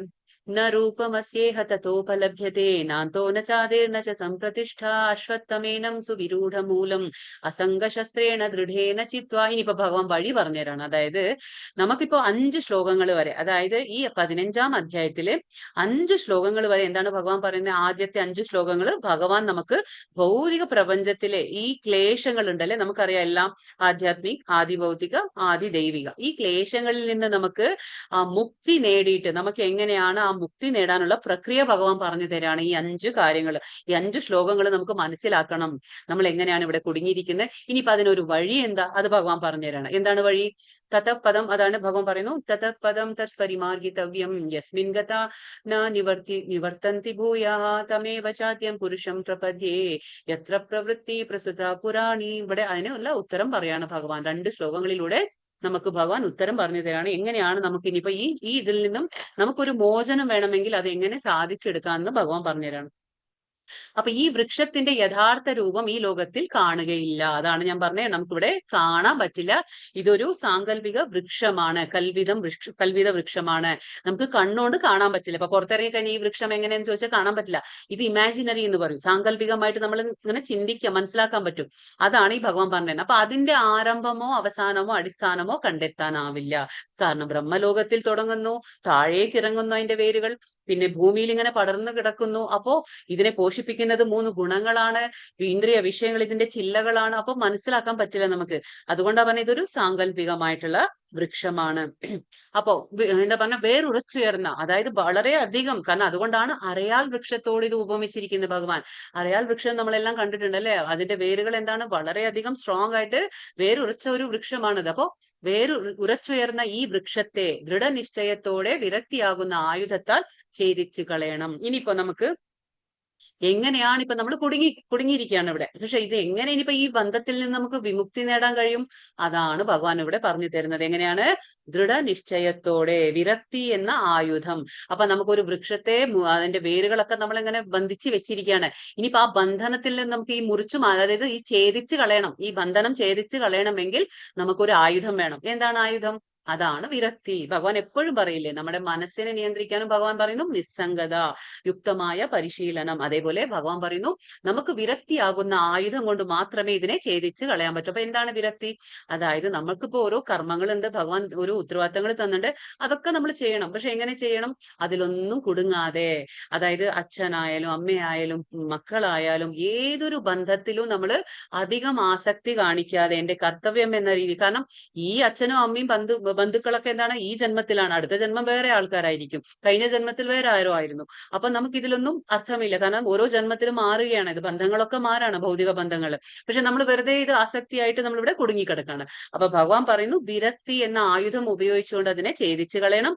എന്നിട്ട് എവിടെ ചെന്നാൽ തിരിച്ചു വരവില്ലയോ, എവിടെ ചെന്നാൽ തിരിച്ചു വരവില്ലയോ എന്ന് പറയുമ്പോൾ ഏതാണത്? ഭഗവാന്റെ ധാമം. അവിടെ ചെന്നാൽ തിരിച്ചു വരേണ്ട ആവശ്യമില്ല. യദ്ഗത്വ നനിവർത്തന്തെ തദ്ധാമം പരമം മമ എന്ന് കൃഷ്ണൻ പറയുന്നുണ്ട്. അവിടെ ഒരിക്കൽ ചെന്ന് കഴിഞ്ഞാൽ തിരിച്ചു വരേണ്ട ആവശ്യമില്ല. ആ ദിവ്യപദം പൂകി എന്താ പറയാ, സ്മരണാതീത കാലം മുതൽക്കേയുള്ള എല്ലാറ്റിന്റെയും ഉറവിടമായ പരമപുരുഷന് സ്വയം സമർപ്പിക്കണം. ഇതാണ് ഒരു വഴിയുള്ളൂ. അപ്പൊ നമുക്ക് ഈ ഭൗതിക ബന്ധനത്തിൽ നിന്ന് മുക്തി വേണമെങ്കിൽ, അല്ലെങ്കിൽ നമുക്കിപ്പോ ഈ ബന്ധത്തിൽ നമ്മൾ വീണ്ടും വീണ്ടും ഈ ജനന മരണ ചക്രത്തിൽ വരാൻ പാടില്ല, ഇനി വരരുതെങ്കിൽ നമുക്ക് എന്താ ചെയ്യേണ്ടത്? നമ്മൾ വിരക്തിയാകുന്ന ആയുധം കൊണ്ട് ഈ എന്താ പറയാ മുറിച്ച്, അതായത് ഛേദിച്ചു കളയണം. പിന്നെ എന്താണ്? ആ ഭഗവാൻ എല്ലാറ്റിനും എന്താണ്, ആ ഒരു എന്താ പറയാ എല്ലാറ്റിന്റെയും ഉറവിടമാണ്, ഉത്ഭവസ്ഥാനമായ ആ പരമപുരുഷനെ നമുക്ക് എന്താ പറയാ സ്വീകരിച്ച് നമ്മുടെ ജീവിതത്തിൽ സമർപ്പിക്കണം. അത് ഒറ്റ വഴിയേ ഉള്ളൂ ഇവിടെ. ഞാൻ എന്റെ പിതാവിന്റെ പുത്രൻ, പിതാവ് ഇന്നയാളുടെ പുത്രൻ എന്നിങ്ങനെ ആരാഞ്ഞത് പോയാൽ ഒടുവിൽ നമ്മൾ ബ്രഹ്മാവിന് പിറവി കൊടുത്ത ഗർഭോദകശായി വിഷ്ണുവിലും എത്തും, പിന്നെ ശ്രീ ഭഗവാനിലും. അപ്പൊ എന്താ പറയുന്നത് ഇവിടെ? ഇപ്പൊ എന്റെ അച്ഛൻ, അവരുടെ അച്ഛൻ, അവരുടെ അച്ഛൻ, ഇങ്ങനെ നമ്മൾ ആരാഞ്ഞത് പോയാൽ എവിടെ എത്തും? നമ്മള് ഒടുവിൽ ബ്രഹ്മാവിലെത്തും. അപ്പൊ ഓരോ മൂലം അല്ലെ എങ്ങനെ അന്വേഷിച്ചുകൊണ്ട് പോയി കഴിഞ്ഞാൽ അവസാനം ബ്രഹ്മാവിലെത്തും. ബ്രഹ്മാവിന് ജന്മം കൊടുത്തത് ആരാണ്? നമുക്ക് എല്ലാവർക്കും അറിയാം, ഗർഭോദകശായി വിഷ്ണു. രണ്ടാമത്തെ വിഷ്ണുവാണ് ബ്രഹ്മാവിന് ഒരു ജന്മം കൊടുത്തത്. അപ്പൊ ബ്രഹ്മാവിന് ജന്മം കൊടുത്തത് ആരാ? നമുക്ക് ഗർഭോദകശായി വിഷ്ണു. പക്ഷെ ഈ ഗർഭോദകശായി വിഷ്ണു എവിടുന്ന് വന്നു? അത് എവിടുന്ന് വന്നേ? നമുക്ക് രണ്ടാമത്തെ ചതുർവ്യൂഹത്തിൽ നിന്ന്, മഹാസംകർഷനിൽ നിന്നാണ് ഇവർ വരുന്നത്. ഇനിയിപ്പോ ഈ മഹാസംകർഷണം എവിടുന്ന് വന്നു? നാരായണനിൽ നിന്ന് വന്നു. ഈ നാരായണ എവിടുന്ന് വന്നു? നമ്മുടെ ബലരാമനിൽ നിന്ന് വന്നു. ഈ ബലരാമൻ എവിടുന്ന് വന്നു? ശ്രീകൃഷ്ണ ഭഗവാനിൽ നിന്ന് വന്നു. അപ്പൊ ഇതിങ്ങനെ നമ്മൾ മനസ്സിലാക്കണം. ഇതാണ് ഇങ്ങനെ മനസ്സിലാക്കി പോയാൽ നമ്മൾ അവസാനം എവിടെ എത്തും? ശ്രീകൃഷ്ണ ഭഗവാനിലെത്തും. അതുകൊണ്ടാണ് ഭഗവാൻ പറയുന്നത് ഞാൻ ആദിയാണ്, ഭഗവാൻ ആദിയാണ്. ഭഗവാൻ എന്താണ്? എല്ലാവർക്കും ബീജം നൽകിയ പിതാവാണ്. അത് നമ്മൾ മനസ്സിലാക്കണം. ഇവിടെ അന്വേഷണം അവസാനിക്കും. എവിടെ അവസാനിക്കും? ശ്രീകൃഷ്ണ ഭഗവാനിൽ അന്വേഷണം അവസാനിക്കും. കാരണം ഭഗവാൻ പറയുന്നുണ്ടല്ലോ, മത്തപ്പരതരം നാണ്യ കിഞ്ചിതസ്തി ധനഞ്ജയ.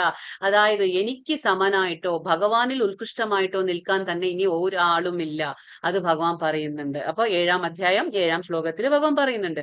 അപ്പൊ അത് നമ്മൾ ഓർക്കണം. അപ്പൊ ഭഗവത് ജ്ഞാനമുള്ളവരുടെ സഹവാസം കൊണ്ട് വേണം ഈ വൃക്ഷത്തിന്റെ ആരംഭമാകുന്ന പരമ ദിവ്യോത്തമ പുരുഷനെ ആരാഞ്ഞറിയാൻ. അപ്പൊ നമുക്ക് ഭഗവാനെ അറിയണമെങ്കിൽ ഈ വൃക്ഷത്തിന്റെ ആരംഭമാകുന്നത് എവിടുന്ന? ഈ വൃക്ഷം എങ്ങനെ തുടങ്ങി? ഭഗവാനാണ് നമുക്ക് ഈ ഭൗതിക പ്രപഞ്ചമെല്ലാം സൃഷ്ടിച്ചു തന്നത്. അപ്പൊ നമുക്കിതൊക്കെ മനസ്സിലാകണമെങ്കിൽ നമുക്ക് എന്ത് വേണം?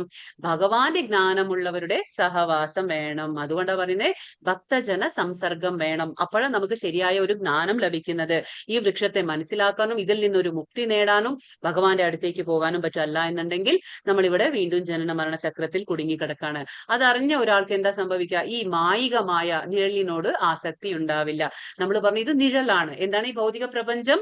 ഭഗവാൻ പറയുന്നു ദുഃഖാലയം അശാശ്വതം. അതായത് ദുഃഖപൂർണവും അസ്ഥിരവുമാണ് ഇത്. അതെന്താണ്? നിഴലാണ്. കാരണം ഒറിജിനൽ ശരിക്കുള്ള യാഥാർത്ഥമായിട്ടുള്ള ആ വൃക്ഷം എവിടെയാണ്? അത് ഭഗവാന്റെ ധാമത്തിലുണ്ട്. അതിന്റെ നിഴലാണ് നമ്മളിപ്പോ കാണുന്നത്. പക്ഷെ നമ്മൾ ഇത് തന്നെ ജീവിതം, ഇതാണ് വാസ്തവം എന്ന് നമ്മൾ ചിന്തിച്ചിരിക്കുകയാണ്. അതാണ് പറയുന്നത് മായികമായ ഈ നിഴലിനോട് ആസക്തി ഉണ്ടാകാൻ പാടില്ല. അപ്പൊ അങ്ങനെ ജ്ഞാനം കൊണ്ട് ഈ മായാവൃക്ഷത്തോടുള്ള ബന്ധനം അറുത്തു കഴിഞ്ഞാൽ എന്താണ്? യഥാർത്ഥ വൃക്ഷത്തിൽ സ്ഥിതി ചെയ്യുവാൻ കഴിയും. യഥാർത്ഥ വൃക്ഷം എവിടെയാണ്? ഗോലോക വൃന്ദാവനം. അത് ശ്രീകൃഷ്ണ ഭഗവാന്റെ അടുത്തേക്ക്. നമ്മൾ പറഞ്ഞു 5 രസത്തിലൂടെ നമുക്ക് ഭഗവാന്റെ ധാമത്തിലേക്ക് എത്താൻ പറ്റും. ശാന്ത, സഖ്യ, ദാസ്യ, വാത്സല്യ, മാധുര്യ, ഇങ്ങനെയുള്ള രസങ്ങളിൽ നമുക്ക് ഭഗവാന്റെ ധാമത്തിലേക്ക് എത്താൻ പറ്റും. അപ്പോ യഥാർത്ഥ വൃക്ഷം എന്താണ്? അവിടെയാണ് ഉള്ളത്. അത് നമ്മൾ മനസ്സിലാക്കണം. പക്ഷെ അതിനെന്താണ് വേണ്ടത്? നമുക്കൊരു ഭക്തജന സംസർഗം, സഹവാസം തന്നെ വേണം. ഇനിയിപ്പോ ഇവിടെ ഭഗവാൻ പറഞ്ഞു 5 ശ്ലോകം വരെ ഞാൻ പറഞ്ഞു. അതായത് നമുക്ക് ഭഗവാൻ ഭൗതിക പ്രപഞ്ചത്തോടുള്ള ആ മുക്തിക്ക് വേണ്ടിയിട്ട് പറഞ്ഞു തരുന്ന വഴികളാണ്. ഇനിയിപ്പോ എന്താ ഭഗവാൻ പറയുന്നത്?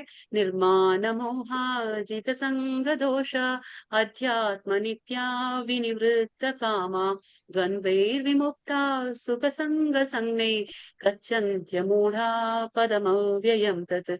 മിഥ്യാഭിമാനം, മായാമോഹം, ദുസ്സംസർഗം എന്നീ ദോഷങ്ങൾ ഒഴിഞ്ഞ് ഭൗതിക തൃഷ്ണയിൽ പെടാതെ എന്താ പറയുന്നത്? സനാതന തത്വത്തെ അറിഞ്ഞു കഴിഞ്ഞാൽ സുഖ ദുഃഖാദികളായ ദ്വന്ദ്വങ്ങളിൽ നിന്ന് മോചിതരായി വിഭ്രാന്തരാകാതെ പരമപുരുഷന് സ്വയം സമർപ്പിക്കുന്നത് എങ്ങനെയെന്ന് അറിയുന്നവൻ പരമമായ ശാശ്വത സാമ്രാജ്യം പ്രാപിക്കും. ഇനിയിപ്പോ എങ്ങനെയുള്ള വ്യക്തിക്കാണ് ഈ കാര്യങ്ങളൊക്കെ മനസ്സിലാകുന്നത്?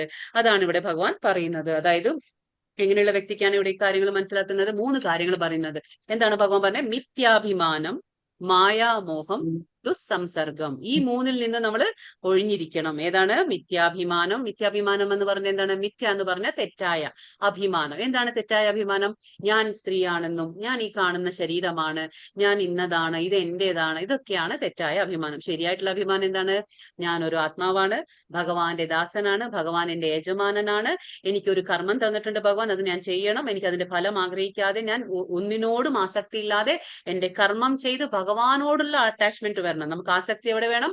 ഭഗവാനോട് ആസക്തി വന്ന് ഭഗവാന്റെ ഭക്തിയുടെ സേവനം അനുഷ്ഠിച്ച് അവന്റെ അടുത്തെത്തണം. ഇതാണ് ശരിയായ അഭിമാനം. പക്ഷെ മിഥ്യാഭിമാനം എന്ന് പറയുമ്പോൾ ഞാൻ എന്റെ എന്നുള്ള മിഥ്യാഭിമാനം. പിന്നെന്താണ് ഭഗവാൻ പറയുന്നത്? മായാമോഹം. എന്താണ് മായാമോഹം എന്ന് പറഞ്ഞാൽ? മായയാൽ ഉണ്ടാകുന്ന ഭ്രമം. അതാണ് നമ്മൾ ഈ 3 ഗുണത്തിൽ അടിമയാകുമ്പോൾ എന്താണ്? ഞാൻ ഇതാണ്, ഞാനൊരു സ്ത്രീയാണ്, ഞാനൊരു പുരുഷനാണ്, ഞാൻ ഇതാണ്. കാരണം ആത്മാവിന് പ്രവർത്തിക്കാൻ ഒരു ശരീരം വേണം. അപ്പൊ ആത്മാവ് സ്ത്രീയുടെ ശരീരത്തിൽ വരുമ്പോ ഞാനൊരു സ്ത്രീ എന്നുള്ള രൂപത്തിലാണ് ഞാൻ പ്രവർത്തിക്കുന്നത്. ഇതേ ആത്മാവ് ഞാൻ മരിക്കുമ്പോ ഒരു നായയിലോ ഒരു ആനയിലോ അല്ലെങ്കിൽ ഒരു പൂച്ചയുടെ ശരീരത്തിലേക്കോ പോയാൽ എന്താണ്? അത് ആ ശരീരത്തിനനുസരിച്ച പ്രവർത്തനങ്ങളായിരിക്കും ഉണ്ടാകുന്നത്. അപ്പൊ നമ്മൾ ഇത്രയേ ഉള്ളൂ. അപ്പൊ ശരീരങ്ങൾ മാറുന്നു എന്ന് മാത്രം. ആത്മാക്കൾ ഇങ്ങനെ എന്താണ്? ഓരോ ശരീരത്തിൽ ഇങ്ങനെ നമ്മൾ തുണി മാറുന്നത് പോലെ, അത് വസ്ത്രങ്ങൾ മാറുന്നത് പോലെ ഈ ആത്മാവും ഓരോ ശരീരങ്ങൾ ഇങ്ങനെ മാറി മാറി ഇരിക്കും. അത് ഭഗവാന്റെ ആ നിയമം പോലെ അത് നടക്കും. അപ്പോ ഈ മായയാൽ ഉണ്ടാകുന്ന ഭ്രമത്തിൽ നിന്ന് നമ്മൾ ഒഴിയണം. പിന്നെ അതേപോലെ ദുസ്സംസർഗം എന്ന് പറയുന്നത് എന്തുകൊണ്ടാണ് ഭഗവാൻ? അതായത് എന്താണ്? ഈ നമ്മളെ ഭഗവാനിലേക്ക് അടുപ്പിക്കാത്ത ഓരോ കൂട്ടുകെട്ട്. അതായത് ആരാണോ നമ്മളെ ഭഗവാനിലേക്ക് അടുക്കാൻ സമ്മതിക്കാത്തത്, അങ്ങനെയുള്ള കൂട്ടുകെട്ടിൽ നിന്ന് നമ്മൾ മാറി നിൽക്കുക. അതാണ് ദുസ്സംസർഗം. ഈ മൂന്നും ഒഴിഞ്ഞു കഴിഞ്ഞാൽ എന്താണ്? ഈ ദോഷങ്ങളാണ്. ഈ 3 ദോഷം ഉണ്ടെങ്കിൽ നമുക്ക് ഭഗവാനെ പ്രാപിക്കാൻ കഴിയില്ല. അപ്പൊ ഈ 3 ദോഷങ്ങളും നമ്മളിൽ നിന്ന് ഒഴിഞ്ഞു കഴിഞ്ഞാൽ അപ്പൊ ഭൗതിക തൃഷ്ണയിൽ പെടാതെ, അതായത് ഭൗതികമായിട്ടുള്ള ആഗ്രഹങ്ങളിൽ പെടാതെ, എനിക്ക് അത് വേണം, എനിക്ക് ഇത് വേണം, ഞാൻ ഇങ്ങനെ ചെയ്യണം, അങ്ങനെ ചെയ്യണം, ആ ഭൗതികമായ ആഗ്രഹം ഉള്ളിടത്തോളം കാലം എന്താണ്? നമ്മൾ വീണ്ടും വീണ്ടും ജനിക്കും. ആ ആഗ്രഹങ്ങളിൽ പെടാതെ സനാതന തത്വത്തെ മനസ്സിലാക്കി. എന്താണ് സനാതനമായ തത്വം? ഭഗവാൻ ശ്രീകൃഷ്ണൻ. ഭഗവാൻ ആരാ? ഞാൻ ആരാ? നമ്മൾ രണ്ടുപേരും തമ്മിൽ ബന്ധം എന്താ? നമ്മൾ പറഞ്ഞില്ലേ, സംബന്ധ, വിധേയ, പ്രയോജന, ഇതൊക്കെ മനസ്സിലാക്കിക്കൊണ്ട് പ്രവർത്തിക്കണം. സമയം പാഴാക്കാൻ പാടില്ല. സുഖദുഃഖങ്ങളായ ആ ദ്വന്ദ്വങ്ങളിൽ നിന്ന് മോചിതരായി ജീവിതത്തിൽ ഭഗവാൻ പഠിപ്പിക്കുന്ന ആദ്യത്തേത് അതാണല്ലോ. അർജുനോട് എന്താ പറയുന്നേ?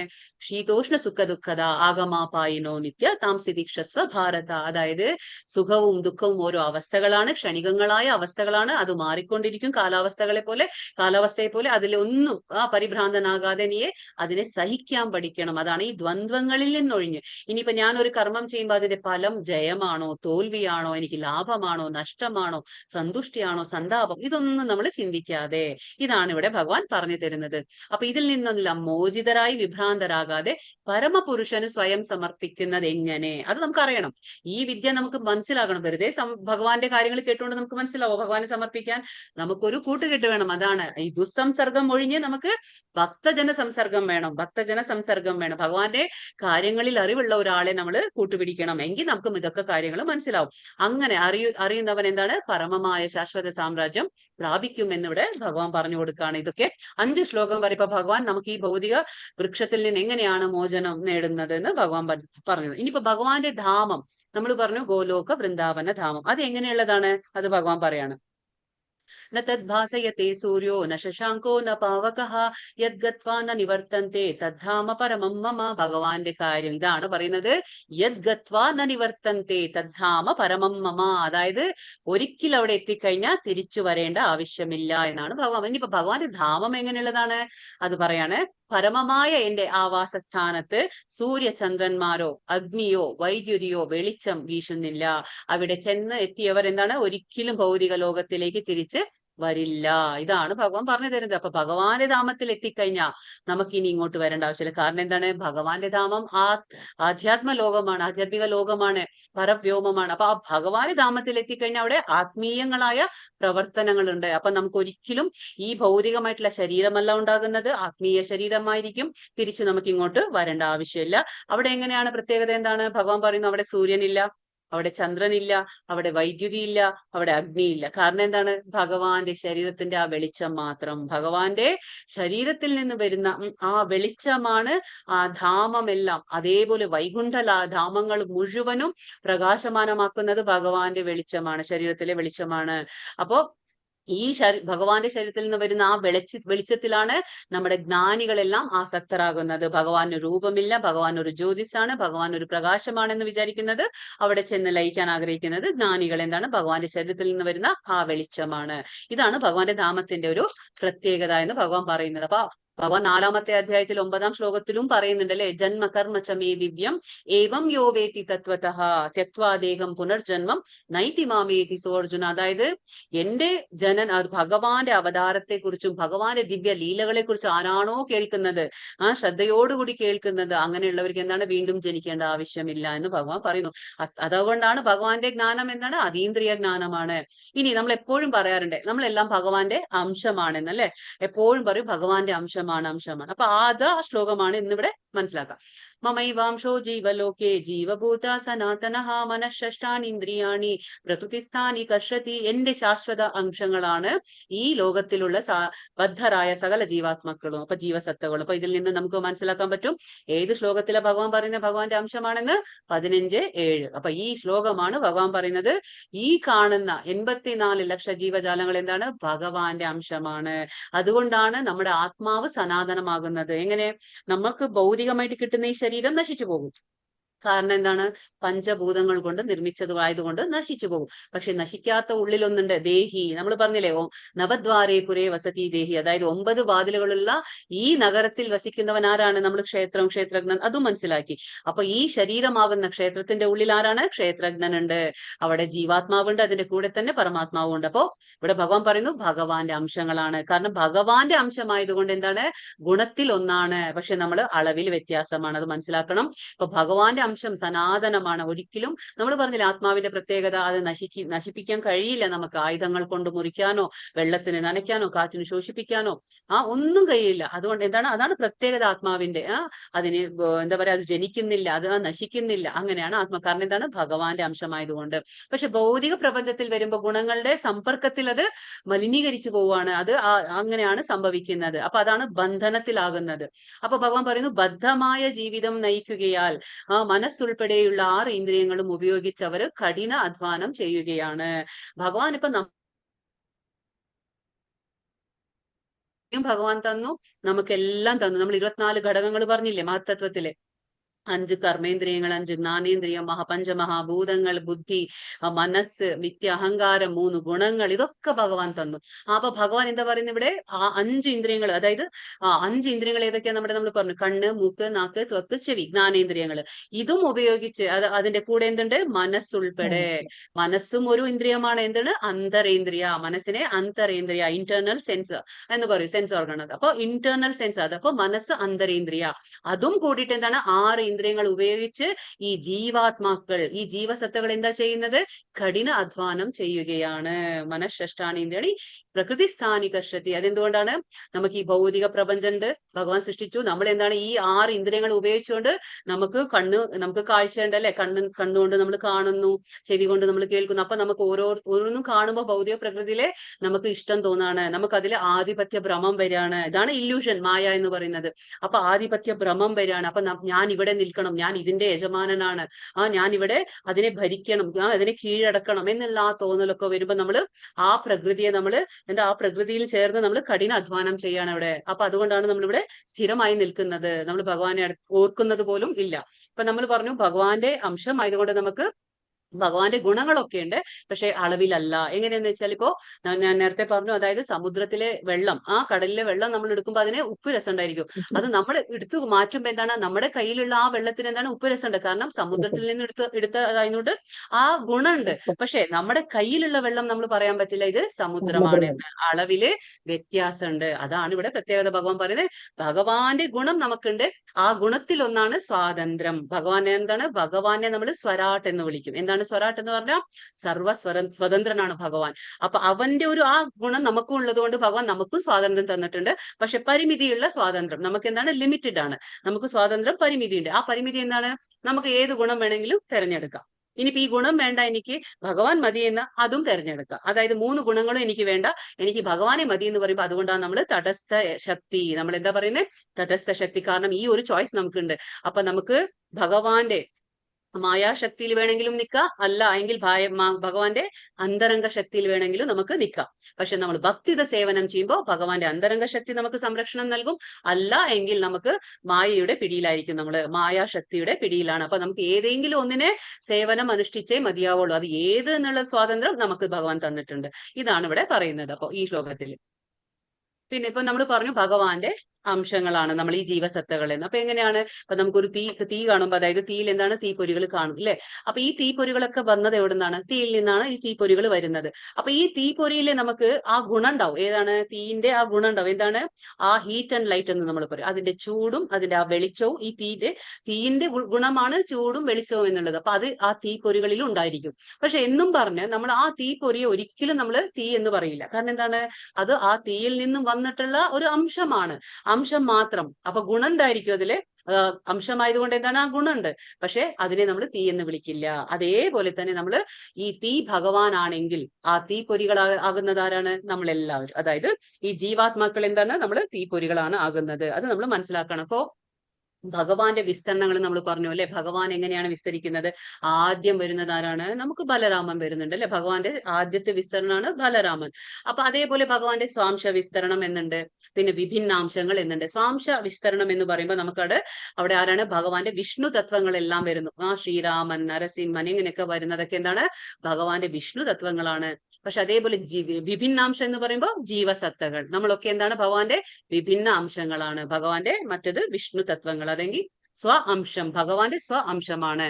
അതാണ് വ്യത്യാസം. അത് നമ്മൾ മനസ്സിലാക്കിയിരിക്കണം. അപ്പോ നമുക്ക് ഒരു സ്വഭാവം എന്താണ്? ഭഗവാന്റെ അംശമായതുകൊണ്ട് എന്താണ് ജോലി? പൂർണ്ണമായ ഭഗവാന് നമ്മൾ സേവനം അനുഷ്ഠിക്കുക.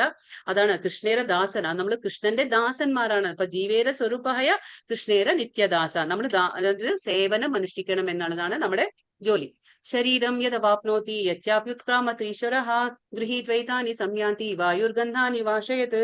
ഭൗതിക ലോകത്തിലെ ജീവസത്ത കാറ്റ് ഗന്ധങ്ങളെ എന്ന പോലെ ജീവസങ്കല്പങ്ങളെ ഒരു ശരീരത്തിൽ നിന്ന് മറ്റൊരു ശരീരത്തിലേക്ക് കൊണ്ടുപോകുന്നു. അങ്ങനെ ഒരു തരത്തിലുള്ള ശരീരം ഉപേക്ഷിച്ച് മറ്റൊരു തരത്തിലുള്ള ശരീരം സ്വീകരിക്കുന്നു. ഇപ്പൊ ഇതെന്താ പറയുന്നത്? ഉപമ കൊടുത്ത് പറയാണ് ഇവിടെ. എന്താണ് ഉപമ? അതായത് ഇപ്പൊ നമുക്കറിയാം, അത് കാറ്റ് വീശുമ്പോ കാറ്റിനായിട്ട് ഒരു ഗന്ധമില്ല. അതായത് കാറ്റിന് ഇപ്പൊ സുഗന്ധം ഉണ്ടോ, കാറ്റിന് ദുർഗന്ധം ഉണ്ടോ എന്ന് ചോദിച്ചാൽ കാറ്റിന് ഒരു ഗന്ധമില്ല. പ്രത്യേകിച്ച് കാറ്റിന് യാതൊരു ഗന്ധമില്ല. പക്ഷെ കാറ്റിപ്പോ പൂന്തോട്ടത്തിലാണ് കാറ്റ് പോകുന്നതെങ്കിൽ അപ്പൊ ആ കാറ്റ് എന്ത് ചെയ്യും? ആ പൂക്കളുടെ ഗന്ധം കൂടെ കൊണ്ടുപോകും. ആ പൂന്തോട്ടത്തിലൂടെ പോകുമ്പോ പൂക്കളുടെ ഗന്ധം കൂടെ കൊണ്ടുപോകുമ്പോ എന്താണ്? ആ കാറ്റിനൊരു സുഗന്ധമുണ്ട്. അതേപോലെ അതേ കാറ്റ് വൃത്തിഹീനമായിട്ടുള്ള അശുദ്ധമായിട്ടുള്ള സ്ഥലത്തൂടെ പോകുമ്പോ എന്താണ്? അത് ദുർഗന്ധം തന്റെ കൂടെ കൊണ്ടുപോകുന്നു. അപ്പൊ എന്താണ്? ഇപ്പൊ നമുക്ക് പറയാൻ പറ്റുമോ കാറ്റിന് ദുർഗന്ധമുണ്ട്, കാറ്റിന് സുഗന്ധമുണ്ട്? അങ്ങനെ പറയാൻ പറ്റില്ല. എന്താണ്? കാറ്റ് ഏത് സ്ഥലത്തൂടെയാണ് പോകുന്നത് അതിനനുസരിച്ച ഗന്ധം അത് കൂടെ കൊണ്ടുപോകുന്നു. അതേപോലെ തന്നെ ജീവാത്മാവ്. ഇപ്പൊ ജീവാത്മാവിന് അതിൻ്റെതായ ഒന്നും സ്വഭാവമില്ല. അതായത് അതിപ്പോ മനുഷ്യ ശരീരത്തിലാകുമ്പോൾ മനുഷ്യനെ പോലെ പ്രവർത്തിക്കുന്നു, അത് നായയുടെ ശരീരത്തിലാവുമ്പോൾ നായയെ പോലെ പ്രവർത്തിക്കുന്നു. ഏതാണോ ശരീരം കിട്ടുന്നത് അതിനനുസരിച്ച് ഈ ആത്മാവ് പ്രവർത്തനം ചെയ്യുന്നു. അതാണ് ഇവിടെ ഉദ്ദേശിക്കുന്നത്. ഏത് ശരീരമാണോ കിട്ടുന്നത് അതിനനുസരിച്ച് പ്രവർത്തനം ഈ ആത്മാവിന് ഉണ്ടാവും. ആത്മാവ് ഒന്നും ചെയ്യുന്നില്ല, ഉള്ളിലിരിക്കുന്നു, അതിനൊരു ശരീരം വേണം. ശരീരം എന്ന് പറയുന്നത് ഒരു വാഹനം. നമ്മൾ പറയില്ലേ, കാറിന്റെ ഉള്ളിലുള്ള യാത്രക്കാരനാരാണ്? ഓടിക്കുന്നവരാണ് ഇത് എന്താ പറയുക, ഡ്രൈവർ. അതുപോലെ ആത്മാവ് യാത്ര ചെയ്യുന്നു അതിന്റെ ഉള്ളിലിരുന്ന്, അത്ര മാത്രം. അപ്പൊ അങ്ങനെ ഒരു തരത്തിലുള്ള ശരീരം ഉപേക്ഷിച്ച് ഇപ്പൊ ഒരു മനുഷ്യ ശരീരം കിട്ടി, ഇതിൽ ഭഗവാൻ നിശ്ചയിച്ച ഒരു ആയുസ് ഉണ്ടായിരിക്കും. ആ സമയം കഴിയുമ്പോൾ എന്താണ്? ഈ ശരീരം അത് ഉപേക്ഷിച്ചു. എന്നിട്ട് എന്താണ്? അത് മറ്റൊരു ശരീരത്തിലേക്ക് പോകുന്നു. മറ്റൊരു ശരീരം സ്വീകരിക്കുമ്പോൾ തനിയെ പോകുന്നില്ല, ആത്മാവ് പോകുമ്പോൾ അതിന്റെ കൂടെ ആര് പോകുന്നു? സൂക്ഷ്മമായ ശരീരം കൂടെ പോകുന്നു. ഏതാണ് സൂക്ഷ്മ ശരീരം? ഞാൻ പറഞ്ഞു, ആത്മാവിനെ ആദ്യത്തെ ആവരണം സൂക്ഷ്മ ശരീരം, രണ്ടാമത്തെ ആവരണം നമ്മൾ ഈ പുറമെ കാണുന്ന, നമ്മുടെ കണ്ണുകൊണ്ട് കാണാൻ പറ്റുന്ന ഭൗതിക ശരീരം. പക്ഷെ ഭൗതിക ശരീരം മരണസമയത്ത് നശിച്ചു പോകുന്നു. പക്ഷെ ഉള്ളിലുള്ള ആ ഒരു സൂക്ഷ്മ ശരീരം നമ്മുടെ കണ്ണിലൂടെ കാണാൻ കഴിയില്ല. അതെന്താണ്? ആത്മാവിന്റെ കൂടെ പോകുന്നു. അപ്പോ അത് പോകുമ്പോ വെറുതെ പോകുന്നുണ്ടോ? ഇല്ല. എങ്ങനെയാണ് പോകുന്നത്? ജീവിത സങ്കല്പങ്ങളെ കൊണ്ടുപോകുന്നു.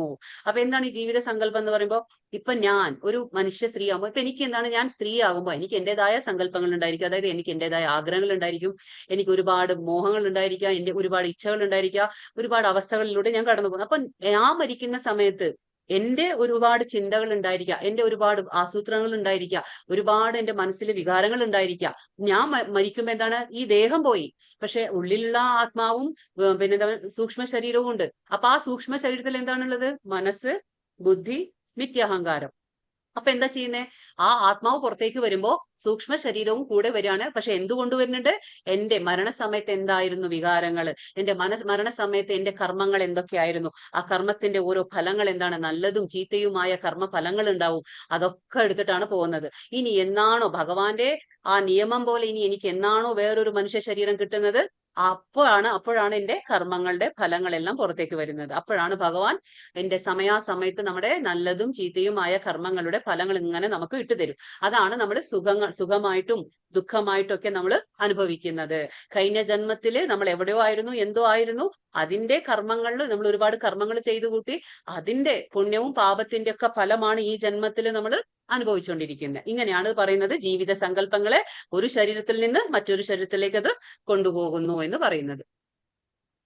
ശ്രോത്രം ചക്ഷുസ്പർശനം ച രസനം ഘ്രാണമേവ ച അധിഷ്ഠായ മനശ്ചായം വിഷയാനുപസേവത്തെ. ഇപ്രകാരം മറ്റൊരു സ്ഥൂല ശരീരം കൈകൊള്ളുന്ന ജീവസത്ത മനസ്സിനിണങ്ങിയ 5 ഇന്ദ്രിയങ്ങള്, അതായത് കണ്ണ്, ചെവി, നാവ്, മൂക്ക്, ത്വക്ക് എന്നിവ സ്വീകരിക്കുകയും അവയിലൂടെ ഒരു കൂട്ടം ഇന്ദ്രിയ വിഷയങ്ങളെ ആസ്വദിക്കുകയും ചെയ്യുന്നു. അപ്പൊ ഞാൻ പറഞ്ഞു, അതായത് ഇപ്പോ ഒരു സ്ത്രീയുടെ ശരീരത്തിൽ നിന്ന് ഒരു ആത്മാവ് പുറത്തേക്ക് വരുമ്പോൾ, അതുവരെ സ്ത്രീയായിട്ട് പെരുമാറ്റം ഉണ്ടായിരുന്ന ഒരു ആത്മാവിന് എന്താണ്, ആ സൂക്ഷ്മ ശരീരം പുറത്തു വന്നു, ആ സങ്കല്പങ്ങൾ പുറത്തു വന്നു. എന്നിട്ട് എന്താണ്, അത് ചിലപ്പോൾ ഭഗവാൻ ഒരു നായയുടെ ശരീരം ആയിരിക്കും കൊടുക്കുക. അപ്പൊ നായയുടെ ശരീരത്തിലേക്ക് ആത്മാവ് പോകുമ്പോൾ അതിന്റെ കൂടെ എന്ത് പോയി, സൂക്ഷ്മ ശരീരവും പോയി. അപ്പൊ എന്താണ്, അപ്പൊ അതിന്റെ രീതി മാറി അല്ലെ. അപ്പൊ അതൊരു നായയെ പോലെ തന്നെയാണ് പ്രവർത്തിക്കുക, അത്രയേ ഉള്ളൂ. പിന്നീട് മനുഷ്യ ശരീരം കിട്ടുമ്പോൾ എന്താണ്, നമ്മുടെ കർമ്മങ്ങളുടെ ഫലം നമ്മൾ അനുഭവിക്കും. അപ്പോ അത് കാരണം നമ്മുടെ കർമ്മഫലം എന്ന് പറയുമ്പോൾ അത് വിത്തിനെ പോലെയാണ്. വിത്ത്, ഇപ്പൊ നമ്മൾ ഒരു വിത്ത് നട്ട് കഴിഞ്ഞാല് ഉടനടി നമുക്ക് അത് ആവില്ല. അത് കുറച്ച് നമ്മൾ എന്താണ്, കുറെ സമയം എടുക്കും അല്ലെ. അതിന്റെ സമയത്താണ് അത് വലുതായി, ആ വൃക്ഷം വലുതായി അത് പൂക്കുകയും കായ്ക്കുകയും ഒക്കെ ചെയ്യുന്നത്. അതേപോലെ ഫലം വരും. ആ ഫലം വരുമ്പോഴാണ് അതാണ് നമ്മൾ പറയാം മെച്ചുവർ ഫ്രൂട്ട് ഓഫ് കർമ്മ എന്ന്. അപ്പൊ നമ്മൾ ആ കർമ്മത്തിന്റെ ഫലം അനുഭവിക്കണം. എങ്ങനെയാണ്, വിത്തിന്റെ രൂപത്തിൽ ഉണ്ടാവും ചിലത് വിത്തിന്റെ രൂപത്തിൽ, ചിലത് മുളച്ചിട്ടുണ്ടാവും, ചിലത് വൃക്ഷങ്ങളായിട്ടുണ്ടാവും, ഇനിയും കായ്ച്ചിട്ടുണ്ട്. അതായത് എന്താ പറയാ, പൂക്കുകയോ കായ്ക്കുകയോ ഒന്നും ചെയ്തിട്ടുണ്ടാവില്ല. പക്ഷെ എപ്പോഴാണോ അത് കംപ്ലീറ്റ് കായ്ക്കുന്നത്, അപ്പോഴാണ് നമുക്ക് ആ കർമ്മത്തിന്റെ ശരിയായ ഫലം നമുക്ക് കിട്ടുന്നത്. അപ്പോഴേക്കും നമ്മുടെ എത്രയോ ജന്മങ്ങൾ കഴിഞ്ഞിട്ടുണ്ടാവും. അതനുസരിച്ച് നമുക്ക് അപ്പോൾ ആ ജന്മത്തിൽ അതിന്റെ ഫലം നമുക്ക് കിട്ടുന്നുണ്ട്, നമ്മൾ അത് അനുഭവിക്കും. അതാണ്. അപ്പൊ ഇതാണ് പറയുന്നത്, ഏത് ശരീരത്തിൽ പോകുമ്പോഴും അത് 5 ഇന്ദ്രിയങ്ങൾ കിട്ടുന്നുണ്ട് അതിന്. അത് നായയായാലും പൂച്ചയായാലും ആനയായാലും അതിനെന്താണ്, ആ ഇന്ദ്രിയങ്ങൾ കിട്ടുന്നുണ്ട്. അതിനനുസരിച്ചിട്ട് അത് ആസ്വദിക്കും. അപ്പൊ നായക്ക് നമുക്ക് പറയാൻ പറ്റില്ലല്ലോ, ഇത് നീ കഴിഞ്ഞ ജന്മത്തിൽ മനുഷ്യനായിരുന്നു എന്നൊക്കെ നമുക്ക് അത് പറഞ്ഞു മനസ്സിലാക്കി കൊടുക്കാൻ പറ്റില്ല. കാരണം അവർക്ക് അറിയില്ല. അവർക്ക് ബുദ്ധിശക്തി ഇത്രയേ ഉള്ളൂ. എന്താണ്, ആഹാരം കഴിക്കുക, പ്രത്യുൽപാദനം ചെയ്യുക, കിടന്നുറങ്ങുക, ഇതൊക്കെ തന്നെ, പ്രതിരോധം ചെയ്യുക, ഇത്ര മാത്രമേ ഉള്ളൂ പ്രാണികൾക്കും പക്ഷി മൃഗാദികൾക്കൊക്കെ. പക്ഷെ മനുഷ്യന് മാത്രം ഇതൊക്കെ ചിന്തിക്കാൻ പറ്റും. കർമ്മം എന്താ, ഞാൻ ആ കർമ്മം എങ്ങനെ നന്നാക്കണം, ഈ ജന്മം ഇങ്ങനെ കിട്ടി, ഇനിയിപ്പോ അടുത്ത ജന്മം എന്റെ എന്തായിരിക്കണം ഒക്കെ നമുക്ക് നമ്മുടെ കയ്യിലുണ്ട്. അതായത് നമ്മൾ നല്ല കർമ്മങ്ങൾ ചെയ്ത് ഭക്തിയുത സേവനം അനുഷ്ഠിച്ച തീർച്ചയായിട്ടും നമുക്ക് അത് വേസ്റ്റ് ആയി പോകുന്നില്ല. അത് നമുക്ക് നല്ല ജീവിതം, നല്ല ജന്മം തന്നെ ഭഗവാൻ തീർച്ചയായിട്ടും തരും. അതായത് ഈ ജന്മത്തിൽ മുഴുമിക്കാൻ പറ്റിയില്ലെങ്കിലും ഭക്തിയുടെ സേവനത്തിന്റെ കണക്കൊന്നും അവസാനിക്കുന്നില്ല. അത് നമ്മൾ മനസ്സിലാക്കണം. ഉത്ക്രാമന്താം സ്ഥിതം വാപി ഭുഞ്ചാനം വാ ഗുണാൻവിതം പശ്യന്തി ജ്ഞാന ചക്ഷുഷ. ഇവിടെ ഭഗവാൻ എന്താ പറയുന്നത്, ജീവാത്മാവ് എങ്ങനെയാണ് ഈ ശരീരം വിട്ടു പോകുന്നതെന്നോ, ഗുണങ്ങളുടെ ആകർഷണത്തിന് വഴിവിട്ട് ഏത് തരം ശരീരമാണ് അത് സ്വീകരിച്ച് അനുഭവിക്കുന്നതെന്നോ മൂഢന്മാർക്ക് അറിയാൻ വയ്യ. അപ്പൊ മൂഢൻ പറഞ്ഞ എന്താണ്, വിഡ്ഢികൾക്ക് ഇത് ഈ കാര്യങ്ങളൊന്നും തന്നെ പറഞ്ഞ് മനസ്സിലാക്കി കൊടുക്കാൻ പറ്റില്ല, അവർക്ക് മനസ്സിലാവില്ല എന്നാണ് ഭഗവാൻ ഇവിടെ പറയുന്നത്. എന്താ പറയുന്നത്, അതായത് എങ്ങനെയാണ് ഒരു ജീവാത്മ, അതാണ് നമ്മൾ പറയുന്നത് അഥതോ ബ്രഹ്മ ജിജ്ഞാസ. ഇതിനൊക്കെ നമുക്കൊരു ജ്ഞാനം വേണം. അതായത് ഞാൻ എന്തിന് ഈ കുടുംബത്തിൽ ജനിച്ചു, ഞാൻ എന്തിനൊരു സ്ത്രീ ആയിട്ട് ജനിച്ചു, എന്തിനിങ്ങനെ ഞാൻ ഒരു തെറ്റും ചെയ്യാണ്ട് ഇത്രയൊക്കെ ദുഃഖങ്ങൾ വരുന്നു, ഞാൻ എന്തിനാ ഇത്രയൊക്കെ രോഗങ്ങൾ അനുഭവിക്കുന്നത്, ഇതൊക്കെ നമുക്ക് സ്വാഭാവികമായിട്ട് ആ വരുമ്പോ എന്താണ്, നമ്മൾ അത് അന്വേഷിച്ചു പോകും അല്ലെ. അപ്പൊ നമുക്ക് ജ്ഞാനം കിട്ടും. എന്താണ്, ഭഗവത്ഗീത, ഭാഗവതം എന്നിങ്ങനെ ജ്ഞാനം കിട്ടുമ്പോൾ നമുക്ക് മനസ്സിലാവും, ഓക്കെ, ഇതൊക്കെ ഞാൻ ഏതോ ജന്മത്തില് ചെയ്തു കൂട്ടിയ പാപത്തിന്റെ ഫലങ്ങളാണ്. അപ്പൊ നമ്മൾ മിണ്ടാതെ അതിനെ സഹിക്കാൻ പഠിക്കും. അത് ദുഃഖമായാലും സുഖമായാലും അതിനെ സഹിക്കാനൊക്കെ നമുക്കൊരു ധൈര്യം കിട്ടും. അതാണ് പറയുന്നത് ജ്ഞാന ചക്ഷുഷ. നമ്മൾ പറഞ്ഞു എത്ര ചക്ഷുഷ ഉണ്ട്, ചർമ്മ ചക്ഷുഷ എന്ന് പറഞ്ഞ എന്താണ്, നമ്മുടെ ഈ ഭൗതികമായിട്ടുള്ള കണ്ണ്. അതിലൊന്നും കാണാൻ പറ്റില്ല, അതിനൊരു ലിമിറ്റേഷൻ ഉണ്ട്, പരിമിതി ഉണ്ട് അല്ലെ, അത്ര മാത്രമേ കാണാൻ പറ്റുള്ളൂ. പക്ഷെ അതേപോലെ ജ്ഞാന ചക്ഷുഷ എന്ന് പറഞ്ഞ അകക്കണ്ണ്. അകക്കണ്ണ് എങ്ങനെയാണ്, ശാസ്ത്രത്തിലൂടെ മനസ്സിലാക്കുക. ഭഗവത്ഗീത, ഭാഗവതം, ഈ ശാസ്ത്രങ്ങൾ എങ്ങനെ മനസ്സിലാക്കുക, ഒരു ഗുരുവിലൂടെ. നമുക്കൊരു ആധ്യാത്മിക ഗുരു ഉണ്ടായിരിക്കും, അദ്ദേഹം ജ്ഞാനം നമുക്ക് ഇങ്ങനെ പകർത്തി തരും. അപ്പൊ ആ കണ്ണിലൂടെ, ജ്ഞാനത്തിന്റെ കണ്ണിലൂടെ നമ്മൾ ഈ കാര്യങ്ങളൊക്കെ മനസ്സിലാക്കാൻ പറ്റും. അല്ലാതെ വെറുതെ പുറമേയുള്ള ചർമ്മ ചക്ഷുഷിൽ നിന്ന് നമുക്ക് ഒന്നും തന്നെ മനസ്സിലാക്കാൻ പറ്റില്ല. അതാണ് പറയുന്നത്, വിഡ്ഢികൾക്ക് ഈ കാര്യം മനസ്സിലാവില്ല. എങ്ങനെയാണ് ഒരു ജീവാത്മാവ് ഒരു ശരീരം ത്യാഗം ചെയ്ത് മറ്റൊരു ശരീരത്തിലേക്ക് പോകുന്നു, പിന്നെ ഈ 3 ഗുണങ്ങളുടെ പിടിയിലായിട്ട് അത് എങ്ങനെയാണ് ഓരോ കർമ്മങ്ങൾ ചെയ്തു കൂട്ടി അതിന്റെ പാപമോ പുണ്യമോ ആയിക്കോട്ടെ അതെല്ലാം അനുഭവിക്കുന്നു എന്ന് വിഡ്ഢികൾക്ക് മനസ്സിലാകില്ല. പക്ഷെ ജ്ഞാനത്തിന്റെ അകക്കണ്ണ് തെളിഞ്ഞവർക്ക് ഇതെല്ലാം പ്രത്യക്ഷമാകുന്നു. അതാണ് പറയുന്നത്, നമുക്ക് ഭഗവാന്റെ കാര്യങ്ങൾ മനസ്സിലാക്കണമെങ്കിൽ നമ്മുടെ ഭൗതികമായിട്ടുള്ള വിദ്യാഭ്യാസം കൊണ്ടൊന്നും സാധിക്കില്ല. അതിന് ശരണാഗതി വേണം, ഭഗവാനിലെ ശരണം പ്രാപിക്കണം. അപ്പൊ മാത്രമേ ഭഗവാന്റെ കാരുണ്യം കൊണ്ട് മാത്രം ഇതെല്ലാം നമുക്ക് മനസ്സിലാക്കും. ഭഗവാൻ പറഞ്ഞില്ലേ, തേഷാം സതതയുക്താനാം ഭജതാം പ്രീതിപൂർവകം ദദാമി ബുദ്ധിയോഗം തം ഏനമാമുപയാന്തിത്തെ. അതായത് ആരാണോ നിരന്തരം എന്നെ ആരാധിക്കുന്നത് അവർക്ക് വേണ്ടുന്ന ബുദ്ധിശക്തിയൊക്കെ ഞാൻ ഉള്ളിലിരുന്ന് അന്തര്യാമിയായിട്ടിരുന്ന് ഞാൻ അവർക്ക് കൊടുത്തുകൊള്ളാന്ന് ഭഗവാൻ തന്നെ പറയുന്നു അല്ലെ. അപ്പൊ അത് നമ്മൾ മനസ്സിലാക്കണം, അല്ലാതെ നമുക്ക് ഇത് ഭഗവാന്റെ കാര്യങ്ങൾ മനസ്സിലാക്കാൻ കഴിയില്ല. യതന്തോ യോഗിനശ്ചൈനം പശ്യന്തി ആത്മന്യവസ്ഥിതം യതന്തോ ആത്മാനോ നൈനം പശ്യന്തി അചേതസഃ. ആത്മസാക്ഷാത്കാരം ലഭിച്ച എപ്പോഴും യത്നിച്ചുകൊണ്ടിരിക്കുന്ന അതീന്ദ്രിയവാദികൾക്ക് ഇതെല്ലാം വ്യക്തമായി കാണാൻ കഴിയും. അപ്പൊ ആർക്കാണ് ഇതൊക്കെ വ്യക്തമായി കാണാൻ കഴിയുക? ഒരു അതീന്ദ്രിയവാദിക്ക് ഇതെല്ലാം വ്യക്തമായി കാണാൻ. ആരാണ് ഈ അതീന്ദ്രിയവാദി എന്ന് പറയുമ്പോൾ? അതീന്ദ്രിയവാദി എന്ന് പറയുമ്പോൾ എന്താണ്? ഭഗവാന്റെ കാര്യങ്ങളിൽ താല്പര്യപ്പെട്ട് ആ നിരന്തരം ഭഗവാന്റെ കാര്യങ്ങളിൽ ഭക്തിയുടെ സേവനത്തിൽ ഏർപ്പെടുന്നവനാണ് അതീന്ദ്രിയവാദി. അപ്പൊ പറയുന്നു ആത്മസാക്ഷാത്കാരം ലഭിച്ച ഒരാൾ, അതായത് ആത്മസാക്ഷാത്കാരം എന്ന് പറഞ്ഞാൽ എന്താണ്?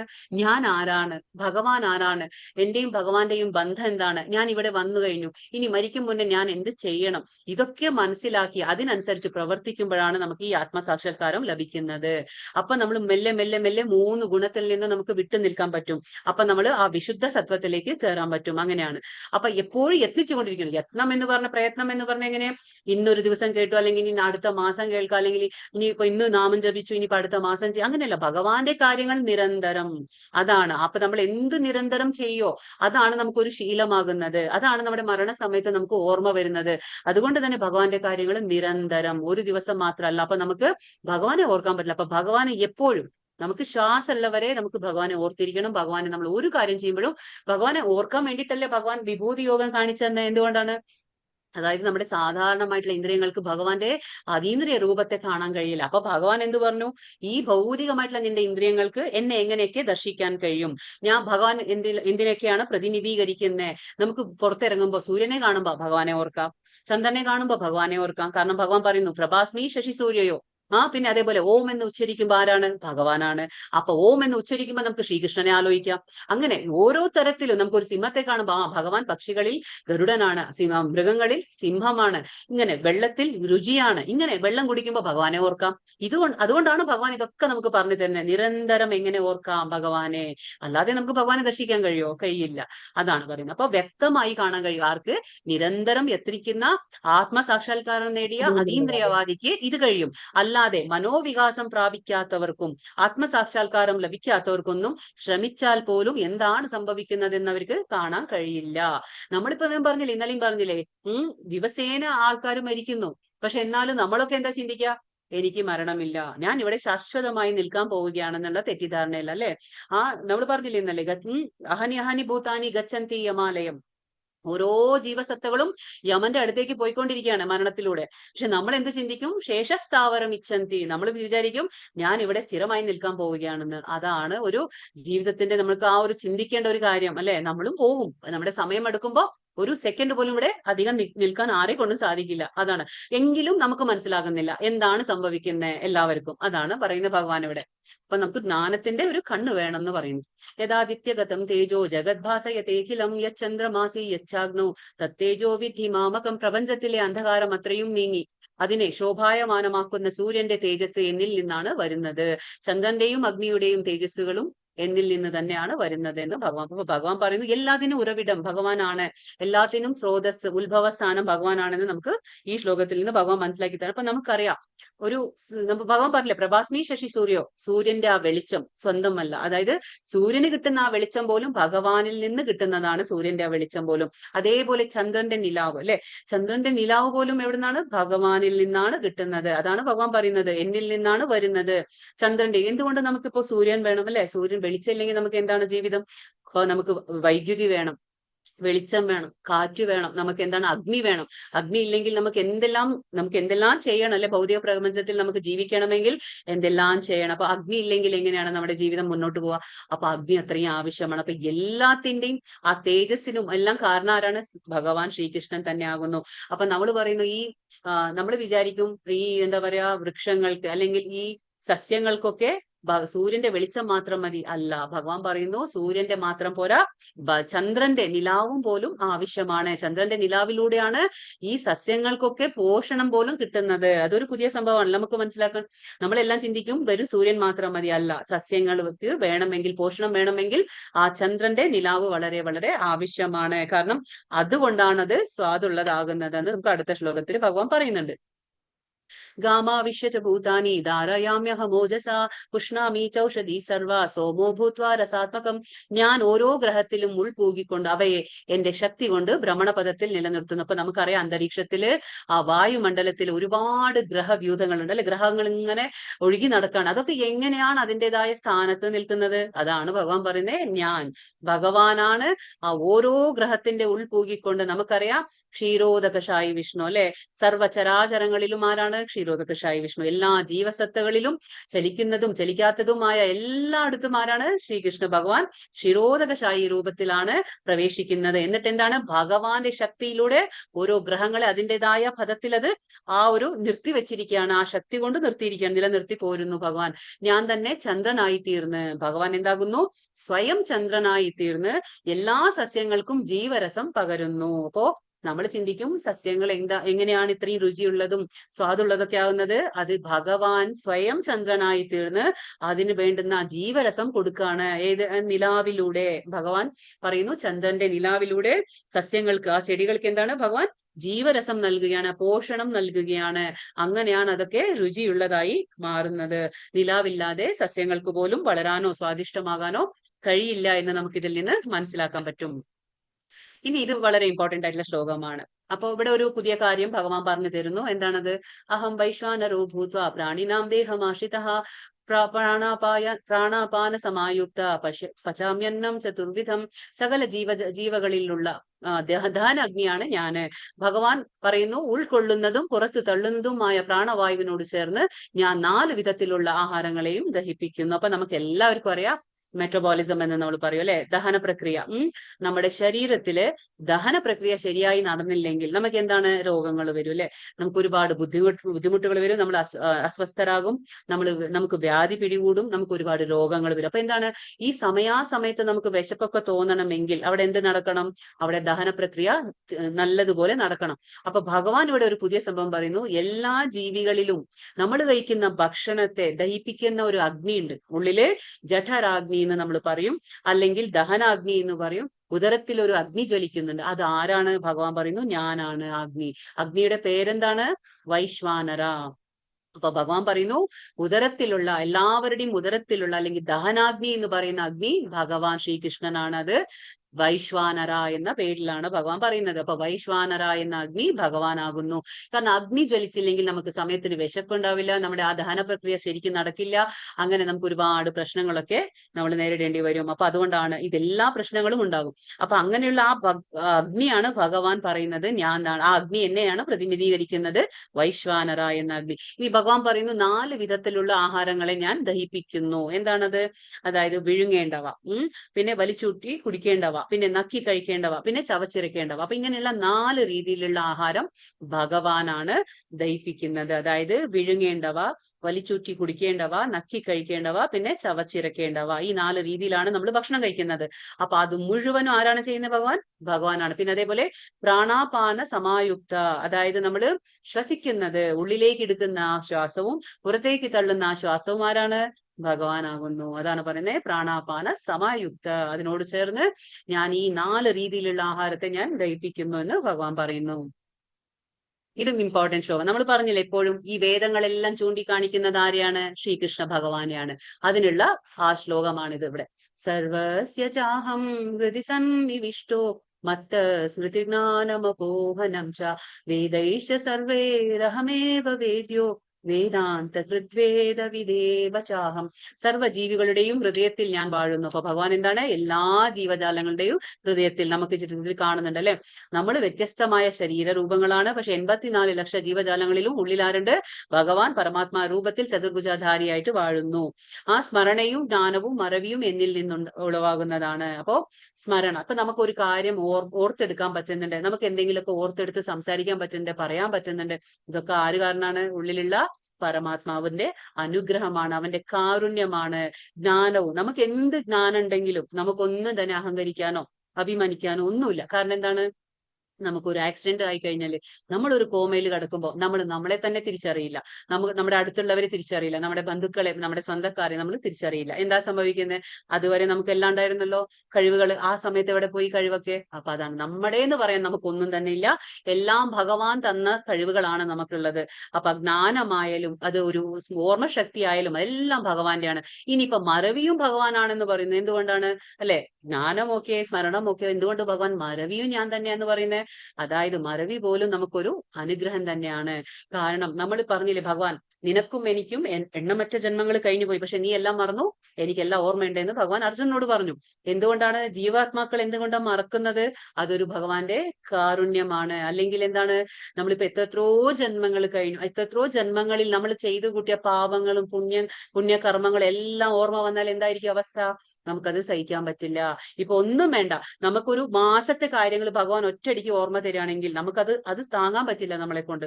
അപ്പൊ ഈ മറവി എന്നുള്ളത് ഒരു അനുഗ്രഹം. ഇപ്പൊ നമ്മുടെ കുടുംബത്തിൽ എത്രയോ പേര് നമ്മളെ വിട്ടു പോയിട്ടുണ്ടാവും, അല്ലെ, എത്രയോ പേര് മരിച്ചിട്ടുണ്ടാവും. പക്ഷെ നമുക്ക് എന്താണ്, ആ മറവി ഇല്ലെങ്കിൽ ഓരോ ദിവസം നമ്മൾ അവരെ ഓർക്കുക, ഓരോ നിമിഷം അവരെ ഓർക്കുകയാണെങ്കിൽ നമ്മുടെ അവസ്ഥ എന്തായിരിക്കും? പക്ഷെ നമ്മളെല്ലാം മറന്ന് നമ്മൾ വീണ്ടും നമ്മുടെ ജീവിതം മുന്നോട്ട് നയിക്കുന്നു. അപ്പൊ ഈ മറവി പോലും ഒരു അനുഗ്രഹമാണ് ഭഗവാന്റെ. എല്ലാ വേദങ്ങളിലൂടെയും അറിയേണ്ടത് എന്നെ തന്നെയാണ്. അപ്പൊ അതാ പറയുന്നത്, ഏത് വേദങ്ങളായാലും. കാരണം എന്താണ്, വേദങ്ങൾ രചിച്ചതാരാണ്? വ്യാസമഹർഷിയാണ്. വേദങ്ങൾ രചിച്ചത് വ്യാസമഹർഷിയാണ്. പക്ഷെ ഈ വ്യാസമഹർഷി ആരാണ്? വ്യാസമഹർഷി വേറെ ആരുമല്ല, സ്വയം ശ്രീകൃഷ്ണ ഭഗവാനാണ്. കാരണം ഭഗവാനാണ് ആ അവതാരത്തിലൂടെ വന്ന്, അതുകൊണ്ടാണ് ഭഗവാൻ ഈ ഗ്രന്ഥങ്ങളെല്ലാം നമുക്ക് തന്നെ. അതുകൊണ്ടാണ് നമ്മൾ ഗ്രന്ഥങ്ങൾ എന്താ പറയാ? അപൗരുഷേയ. അതുകൊണ്ട് ഭഗവാനെ നമ്മൾ സാഹിത്യ അവതാരം എന്നും കൂടി പറയും. ഭഗവാൻ എന്താണ്? സാഹിത്യ അവതാരമാണ്. ശ്രീമദ് ഭാഗവതം ഒക്കെ എന്താണ്? സാഹിത്യ അവതാരമാണ് ഭഗവാന്റെ. സ്വയം ഭഗവാൻ എഴുതിയത് കൊണ്ട് അത് അപൗരുഷേയ, ഒരു മനുഷ്യൻ എഴുതിയതല്ല. അതുകൊണ്ടാണ് ഭഗവാൻ പറയുന്നത്, അറിയേണ്ടത് എന്നെ തന്നെ. വേദങ്ങളിലൂടെ മനസ്സിലാക്കേണ്ടത് ശ്രീകൃഷ്ണ ഭഗവാനാണ്. പിന്നെന്താ പറയാ, വേദാന്തം ഉണ്ടാക്കിയതും ഞാൻ തന്നെയാണ്. അപ്പൊ ഭഗവാനാണ് വേദങ്ങളെ രചിച്ചത്, വേദത്തിലൂടെ മനസ്സിലാക്കേണ്ടത് ഭഗവാൻ. ഇനി വേദങ്ങളെ അറിയുന്നതും ഞാനാണ്. കാരണം രചിച്ച ആള് ഭഗവാൻ ആയതുകൊണ്ട് കംപ്ലീറ്റ് ആയിട്ട് അത് മനസ്സിലാക്കാൻ കഴിവുള്ളത് ഭഗവാന് മാത്രമാണ്. നമുക്ക് എങ്ങനെയാണ് മനസ്സിലാക്കാൻ കഴിയുക? ഭഗവാൻ എത്രത്തോളം നമ്മളെ അനുവദിക്കുന്നു അത്ര മാത്രമേ നമുക്ക് മനസ്സിലാക്കാൻ പറ്റുള്ളൂ. കാരണം ഭഗവാനെ പൂർണ്ണമായി നമുക്ക് അറിയാൻ കഴിയില്ല. ഭഗവാൻ എത്ര അനുവദിക്കുന്നു അത്ര മാത്രം, എത്ര നമ്മൾ ശരണാഗതി പ്രാപിക്കുന്നു അത്ര മാത്രം. അതാണ് ഇവിടെ ഈ ശ്ലോകത്തിൽ പറയുന്നത്. ദ്വാമിമോ പുരുഷോ ലോകേ ക്ഷരാശ്ചക്ഷര ഏവച ക്ഷരസർവാണി ഭൂതാനി കൂട്ടസ്ഥോക്ഷര ഉച്ചത്തെ. പുരുഷന്മാരിൽ 2 തരമുണ്ട്. അപ്പൊ ഭഗവാൻ പറയണ 2 തരത്തിലുള്ള പുരുഷന്മാരുണ്ട് എന്ന്. ഏതൊക്കെയാണ്? തെറ്റുപറ്റാവുന്നവരും അല്ലാത്തവരും. അപ്പൊ ഒരാൾ എന്താണ്? 2 തരത്തിലുള്ള പുരുഷന്മാര്. ഒരാൾക്ക് പറ്റാവുന്നതാണ്. രണ്ടാമത്തെ എന്താണ്? പറ്റാത്തത്. അപ്പൊ ആരാണിത്? അതാണ് പറഞ്ഞത്, ഭൗതിക ലോകത്തിലെ ജീവാത്മക്കളെല്ലാം തെറ്റുപറ്റാവുന്നവരാകുന്നു.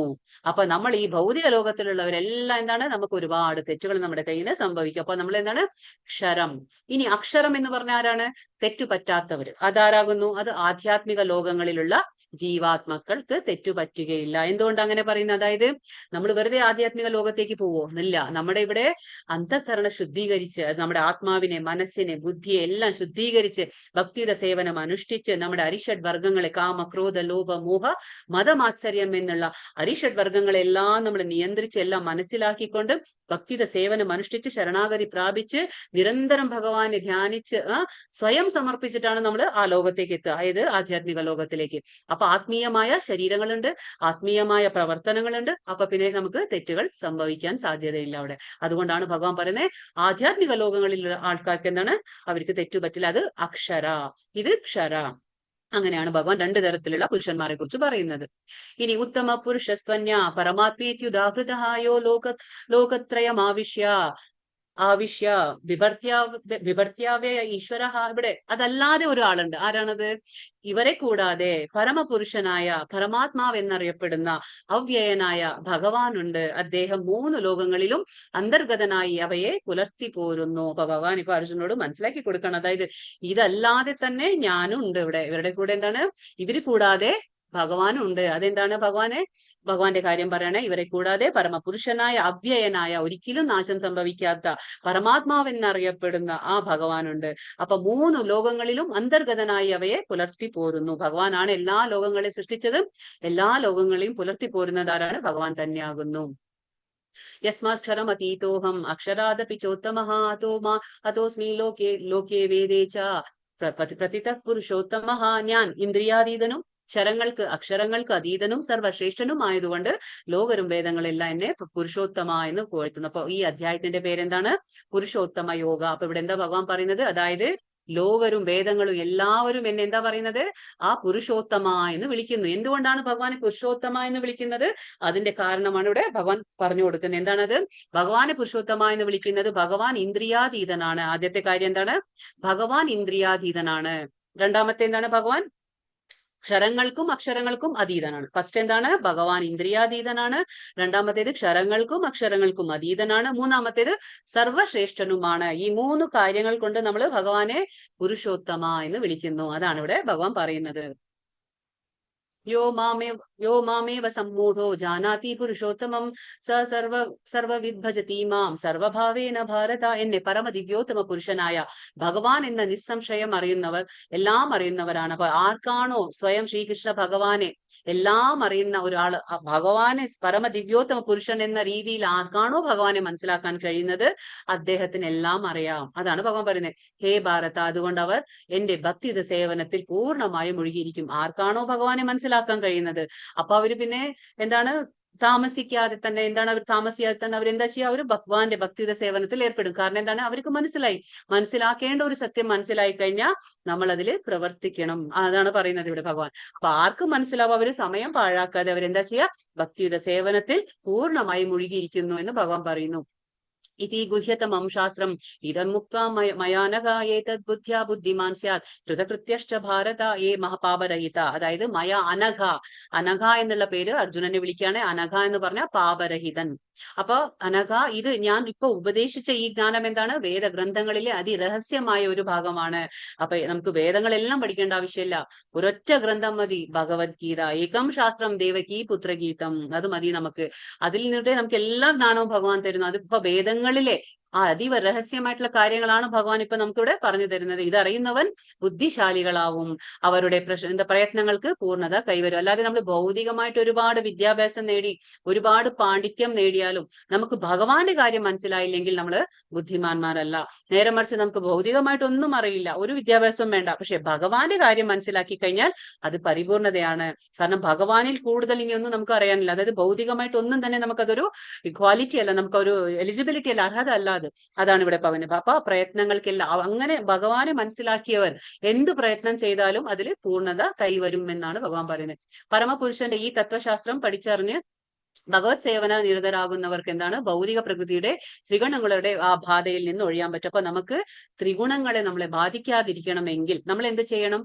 ഭഗവാന്റെ ഈ തത്വശാസ്ത്രം, ഭഗവാന്റെ ഭഗവത്ഗീത, ഭാഗവതം എന്നുള്ള ഈ ഗ്രന്ഥങ്ങളെ പഠിച്ചു മനസ്സിലാക്കി, വെറും പഠിച്ചു മനസ്സിലാക്കിയാൽ പോരാ, ഉടനടി നമ്മൾ എന്താ പറയുന്നത്? പ്രാബല്യത്തിൽ കൊണ്ടുവരണം. അതാണ് നമ്മൾ പറഞ്ഞത്, ജ്ഞാന വിജ്ഞാനമാണ്. ജ്ഞാനം എന്ന് പറയുന്നത് തത്വജ്ഞാനത്തെ മനസ്സിലാക്കുന്നു. വിജ്ഞാനം എന്ന് പറഞ്ഞാൽ നമ്മളത് അനുഭവത്തിലൂടെ സാക്ഷാത്കരിക്കുകയാണ് നമ്മൾ. അപ്പൊ ഭഗവത് സേവനത്തിൽ ഏർപ്പെടണം. അപ്പൊ എന്താണ്? നമുക്ക് ഭൗതിക ഗുണങ്ങളും നമ്മളെ ബാധിക്കില്ല. ആധ്യാത്മികമായ ഒരു ജ്ഞാനത്തിന്റെ പ്രക്രിയയാണ് ഭക്തിപൂർവമായ ഭഗവത് സേവനം. അപ്പൊ ഈ ആധ്യാത്മികമായ ഒരു പ്രക്രിയ എന്താണ്? ഭഗവാന്റെ ഭക്തിയുത സേവനം, ശ്രവണം, കീർത്തനം, വിഷ്ണു സ്മരണം, ഇതൊക്കെ എന്താണ്? ഭഗവാന്റെ ഭക്തിയുത സേവനമാണ്. ഇപ്പൊ 1 മണിക്കൂർ നമ്മൾ ഇവിടെ നിന്ന് ക്ലാസ്സിൽ കേൾക്കുന്നത് എന്താണ്? ഭഗവാന്റെ ഭക്തിയുത സേവനം തന്നെയാണ്. അത് നടത്തുന്നിടത്ത് ഭൗതിക മാലിന്യം നിലനിൽക്കുകയില്ല. നമ്മൾ പറയില്ലേ, എവിടെയാണോ സൂര്യൻ അവിടെ ഇരുട്ടില്ല. അപ്പൊ എവിടെയാണോ ഭഗവാന്റെ ജ്ഞാനം, എവിടെയാണോ ഭഗവാന്റെ സേവനങ്ങൾ നടക്കുന്നത്, അവിടെ ഭൗതികമായിട്ടുള്ള മാലിന്യങ്ങൾ ഇരിക്കില്ല. അതാണ് ഇവിടെ പറയുന്നത്. ഭഗവത് സേവനവും ഭഗവാനും ആധ്യാത്മികമായതുകൊണ്ട് ഒന്ന് തന്നെ. അപ്പൊ നമുക്ക് ചിന്തിക്കാം, ഭഗവാൻ വേറെയല്ല, ഭഗവാന്റെ ഭക്തിയുത സേവനം വേറെയല്ല. അപ്പൊ നമ്മൾ സ്വാധ്യായ, നമ്മുടെ എന്താണ്, നമ്മൾ ശരീരം കൊണ്ട് ഭഗവാനെ പ്രണമിക്കാൻ പറ്റും, നമ്മുടെ വാക്കുകൊണ്ട് നമുക്ക് ഭഗവാനെ സ്തുതിക്കാൻ പറ്റും, നമ്മുടെ കണ്ണുകൾ കൊണ്ട് നമ്മുടെ ഗ്രന്ഥങ്ങളെല്ലാം വായിച്ചെടുക്കാൻ പറ്റും, ബുദ്ധി കൊണ്ട് മനസ്സിലാക്കിയെടുക്കാൻ പറ്റും. ഇതൊക്കെ നമുക്ക് ചെയ്യാം. നമ്മുടെ കൈകൾ കൊണ്ട് ഭഗവാന്റെ കാര്യങ്ങൾ ചെയ്യാൻ പറ്റും. എന്താണ് ഇതൊക്കെ? ഇതൊക്കെ നമുക്ക് ചെവി കൊണ്ട് കേൾക്കാൻ പറ്റും ഭഗവാന്റെ. അപ്പൊ ഇതൊക്കെ ചെയ്യുമ്പോൾ എന്താണ്? ഓരോ കാര്യങ്ങളും ഭഗവാനും തമ്മിൽ യാതൊരു വ്യത്യാസവും, എല്ലാം ആധ്യാത്മികമാണ്. അതുകൊണ്ട് ഇതൊക്കെ ഭഗവാൻ പറയുന്ന പോലെ എന്താണ്? ആത്മാവിനുള്ള പോഷണമാണ് ഇത് നമ്മൾ ചെയ്യുന്നത്. അപ്പൊ നമ്മുടെ ശരീരത്തിന്റെ കൂടെ നമ്മൾ ആത്മാവിനും ഭക്ഷണം കൊടുക്കുകയാണ്, ആത്മാവിനെ പോഷിപ്പിച്ച് എടുക്കുകയാണ് നമ്മൾ ചെയ്യുന്നത്. കാരണം ഭഗവാനും ഈ ആധ്യാത്മിക കാര്യങ്ങളൊക്കെ ഒന്ന് തന്നെ. ഭഗവാന്റെ അന്തരംഗ ശക്തിയിലാണ് ഭക്തിയുത സേവനം നടക്കുന്നത്. അപ്പൊ നമ്മൾ മനസ്സിലാക്കണം, 3 ശക്തിയില് നമ്മള് എന്താ പറയാ, നമ്മൾ തടസ്ഥ ശക്തിയാണ്. പക്ഷെ ബഹിരംഗ ശക്തി നമ്മൾ എപ്പോഴാണോ ഗുണത്തിൽ പ്രവർത്തിക്കുന്നത് അപ്പൊ നമ്മൾ മായാശക്തിയുടെ പിടിയിലാണ്. പക്ഷെ അല്ല, നമ്മൾ ഭഗവാന്റെ കാര്യങ്ങൾ ചെയ്യുമ്പോൾ അതെന്താണ്, ഇതൊക്കെ അന്തരംഗ ശക്തിയിൽ മാത്രമേ നടക്കാൻ സാധിക്കുള്ളൂ. കാരണം ഭഗവാൻ പറയുന്നില്ലേ, മഹാത്മാനസ്തു പാർത്ത ദൈവീം പ്രകൃതിയും ആശ്രിതാഹ. അപ്പൊ ഭഗവാന്റെ കാര്യങ്ങൾ ചെയ്യുമ്പോൾ ഭഗവാന്റെ അന്തരംഗ ശക്തി നമുക്ക് സംരക്ഷണം നൽകുന്നു. അപ്പൊ അതാണ് ഭഗവാന്റെ സേവനം ചെയ്യുമ്പോൾ അതൊക്കെ അന്തരംഗ ശക്തിയിലാണ് നടക്കുന്നത്. അത് നമ്മൾ മനസ്സിലാക്കണം.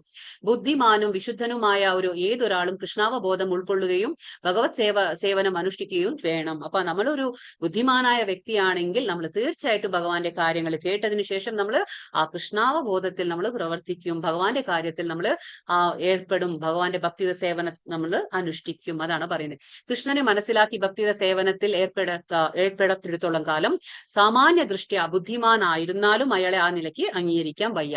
ആരാണോ ഭഗവാന്റെ കാര്യങ്ങളിൽ ഏർപ്പെടാതെ ബാക്കിയുള്ള ഭൗതികമായിട്ട് വളരെയധികം പാണ്ഡിത്യം നേടിയാലും ബുദ്ധിശക്തി നേടിയാലും അങ്ങനെയുള്ള ഒരു വ്യക്തിയെ നമുക്ക് ബുദ്ധിമാനാണെന്ന് കണക്കാക്കാൻ വയ്യ എന്നാണ് ഇവിടെ പറയുന്നത്. ഈ അധ്യായം ഇവിടെ അവസാനിക്കുന്നു.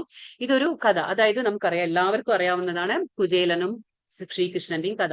അപ്പൊ കുചേലൻ ആരാണ്? ശ്രീകൃഷ്ണന്റെ ബാല്യ സുഹൃത്തായിരുന്നു. അപ്പൊ രണ്ടുപേരും കൂടി എവിടെയാണ്? നമ്മുടെ എന്താ പറയാ, സന്ദീപനി മുനിയുടെ ആ ഗുരുകുലത്തിലാണ് രണ്ടുപേരും വിദ്യാഭ്യാസം നേടിയത്. അപ്പൊ ഇരിക്കുന്ന സമയത്ത് ഒരു പാവപ്പെട്ട ബ്രാഹ്മണനാണ് കുചേലൻ, അല്ലെങ്കിൽ നമ്മുടെ സുധാമ എന്ന് പേരുണ്ട്. അപ്പൊ സുധാമൻ ഒരു പാവപ്പെട്ട ഒരു കുടുംബത്തിലാണ്, ദാരിദ്ര്യനായ ഒരു ബ്രാഹ്മണനാണ്. പക്ഷെ രണ്ടുപേരും ഒരുമിച്ചാണ് വിദ്യാഭ്യാസം പൂർത്തീകരിച്ചത്. എവിടെ? ഗുരുകുലത്തിലെ സാന്ദീപനി മുനിയുടെ. അത് കഴിഞ്ഞിട്ട് എന്തായി? കൃഷ്ണൻ പോയി, എവിടേക്ക് പോയി? ദ്വാരകയിലേക്ക് പോയി, ദ്വാരകാധീശനായി വാഴുന്ന സമയമാണ്.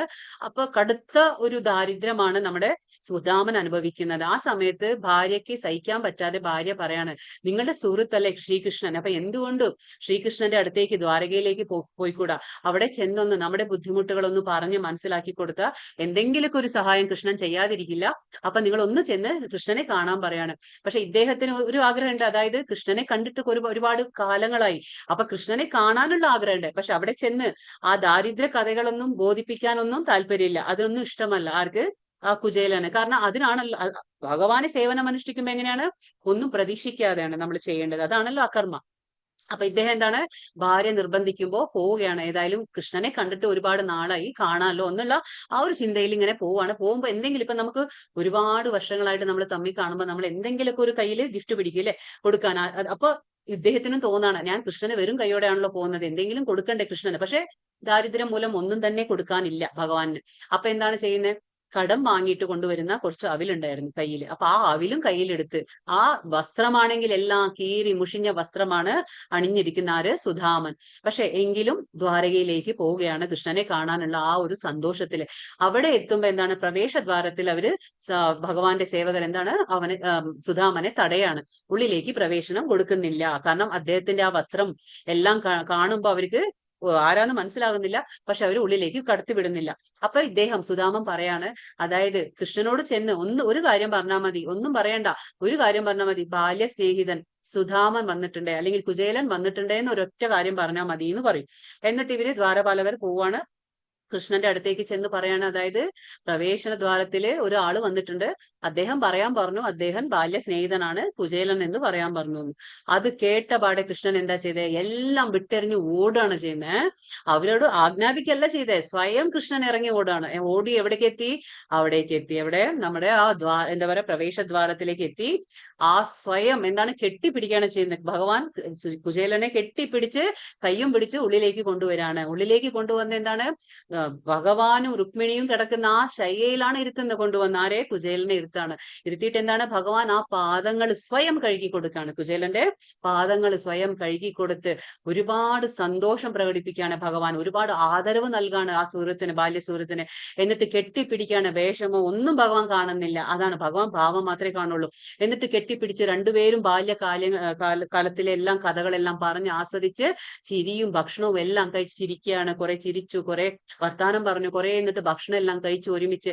അവസാനം ആ യാത്രയാകുന്ന സമയത്ത് അപ്പൊ കൃഷ്ണൻ ചോദിക്കുകയാണ്, ഒരുപാട് കാലത്തിന് ശേഷം വന്നല്ലേ, അപ്പൊ എനിക്ക് വേണ്ടി എന്നും കൊടുന്നില്ലേ എന്ന് ചോദിക്കുമ്പോ ഇത് ഒരു നാണാവാണ് ആർക്ക്? സുദാമന്. കാരണം കൊണ്ടുവന്നിട്ടുള്ളത് ആകെക്കൂടി ഒരു ഇത്തിരി അവിലാണ്, അത് മുഷിഞ്ഞ ഒരു വസ്ത്രത്തിലാണ് കെട്ടിയിരിക്കുന്നത്. അത് കൊടുക്കാൻ വളരെയധികം ചമ്മലാവാൻ നാണിക്കുകയാണ് ആര്, കുചേലൻ. പക്ഷെ ഭഗവാൻ ഒന്നും തന്നെ ചിന്തിച്ചില്ല. ഭഗവാൻ സ്വയം അത് എടുത്ത് അദ്ദേഹത്തിന്റെ കയ്യിൽ നിന്ന് എടുത്ത് എന്താണ്, ഒരു പിടി വായിലിടണം, ഇത് അവില് വായിലിടണം. ആ നേരം കൊണ്ട് എന്താ സംഭവിച്ചേ, കുചേലന്റെ കുടിലായിരുന്ന ഒരു ചെറിയൊരു കുടിലായിരുന്ന ആ വീട് എന്തായി മാറി, കൊട്ടാരമായിട്ട് മാറി. രണ്ടാമത്തെ ഒരു പിടി എടുത്ത് ഭഗവാൻ വായിലിടണം. അപ്പോഴത്തേക്ക് എന്താണ്, ഭാര്യയും മക്കളും എല്ലാം നല്ല വസ്ത്രങ്ങൾ അണിഞ്ഞ് ഒരുപാട് സമ്പത്ത്, ഒരുപാട് എന്താ പറയാ സമ്പത്തായി ഉള്ളവരായി മാറിക്കഴിഞ്ഞു. മൂന്നാമത് എടുക്കുമ്പോഴത്തേക്കും രുക്മിണി ദേവി വന്ന് തടയാണ്, മതി എന്നും പറഞ്ഞ്. അപ്പൊ ഭഗവാൻ ഇങ്ങനെയാണ്, ഒട്ടും തന്നെ ചിന്തിക്കില്ല, ഭക്തന്മാർക്ക് കൊടുക്കാൻ ഒട്ടും തന്നെ ഭഗവാൻ ചിന്തിക്കില്ല. അത്രയും ഭക്തപരാധീനനാണ്, ഭക്തവത്സലനാണ്. അപ്പൊ നമുക്ക് ഇതിൽ നിന്ന് മനസ്സിലാകുന്നത് എന്താന്ന് വെച്ചാല്, ഈ കഥയിൽ നിന്ന്, അതായത് ബാഹ്യമായിട്ടുള്ള പ്രകടനം ഭഗവാന് ആവശ്യമില്ല. നമ്മുടെ വേഷം എന്താണോ, നമ്മൾ മറ്റുള്ളവർക്ക് കാണിക്കാൻ വേണ്ടി എന്ത് ചെയ്താലും ഭഗവാൻ അത് കാണില്ല. നമ്മൾ എന്ത് കൊടുക്കുന്നു അല്ല, എങ്ങനെ കൊടുക്കുന്നു എന്നതാണ് ഭഗവാൻ കാണിക്കുക. അപ്പൊ കുചേലൻ ഒന്നും തന്നെ കൊടുത്തില്ല, ഒന്നും ചോദിച്ചതുമില്ല ഭഗവാനോട്. പക്ഷെ ആ ഭാവമാണ്, ആ എന്താ പറയാ അന്തഃകരണം അത്രയും ശുദ്ധീകരിച്ച ഒരു വ്യക്തിയായിരുന്നു കുചേലൻ. അപ്പൊ ഭഗവാൻ കണ്ടറിഞ്ഞ് മനസ്സിലാക്കിക്കൊണ്ട് ഭക്തന് വേണ്ടുന്നതെല്ലാം, ഭഗവാൻ പറഞ്ഞില്ലേ യോഗക്ഷേമം വഹാമ്യഹം, ഭഗവാൻ സ്വയം കണ്ടറിഞ്ഞ് എല്ലാം ചെയ്യും. കാരണം ഭഗവാൻ എപ്പോഴും ഭക്തപരാധീനനാണ്, ഭക്തവത്സലനാണ്. ഭഗവാൻ എപ്പോഴും ഭക്തന് വേണ്ടി വിൽക്കപ്പെടും, സ്വയം വിൽക്കപ്പെടുകയാണ് ഭഗവാൻ. അതാണ് ഭഗവാന്റെ ഒരു ഒരു മനസ്കഥ. അത്രയും ഒരു വലിയ ആളാണ് ഭഗവാൻ. എന്നിട്ട് പോലും ഏതൊരു അവസ്ഥയിലുള്ള ആ ഭക്തനെയും ഭഗവാൻ പരിഗണിക്കും. അതെന്താണ്, ആ ഒരു ഭാവം മാത്രം, ആ മനസ്സ് മാത്രമാണ് ഭഗവാൻ നമ്മുടെ സ്വീകരിക്കുക. അല്ലാതെ ബാഹ്യ പ്രകടനം ഭഗവാന് ആവശ്യമില്ല എന്നുള്ളത് നമുക്ക് ഈ കഥയിൽ നിന്ന് മനസ്സിലാക്കാൻ പറ്റും. ഇവിടെ കഴിയാണ് അധ്യായം. ഹരേ കൃഷ്ണ കൃഷ്ണ കൃഷ്ണ ഹരേ ഹരേ, ഹരേ രാമ രാമ രാമ ഹരേ ഹരേ. വാഞ്ചാകൽപതരുഭ്യശ്ച കൃപാ സിന്ധുഭ്യൈവ ച പതിതാനാം പാവനേഭ്യോ വൈഷ്ണവേഭ്യോ നമോ നമഃ. अनंत कोटि वैष्णव वृंद की जय, श्रील प्रभुपाद की जय, श्रील गुरुदेव की जय. हरे कृष्ण हरे कृष्ण हरे कृष्ण हरे कृष्ण हरे कृष्ण हरे कृष्ण.